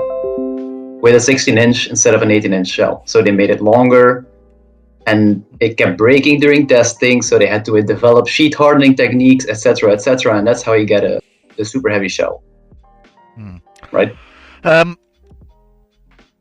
at that point, the super heavy shell is fine, so they don't look further into the 18-inch until after 1942, when the treaties are long gone, and then they can start developing super heavy shell for the 18-inch 47, which is a modification of the 18-inch 48, which they didn't look further into after 1938.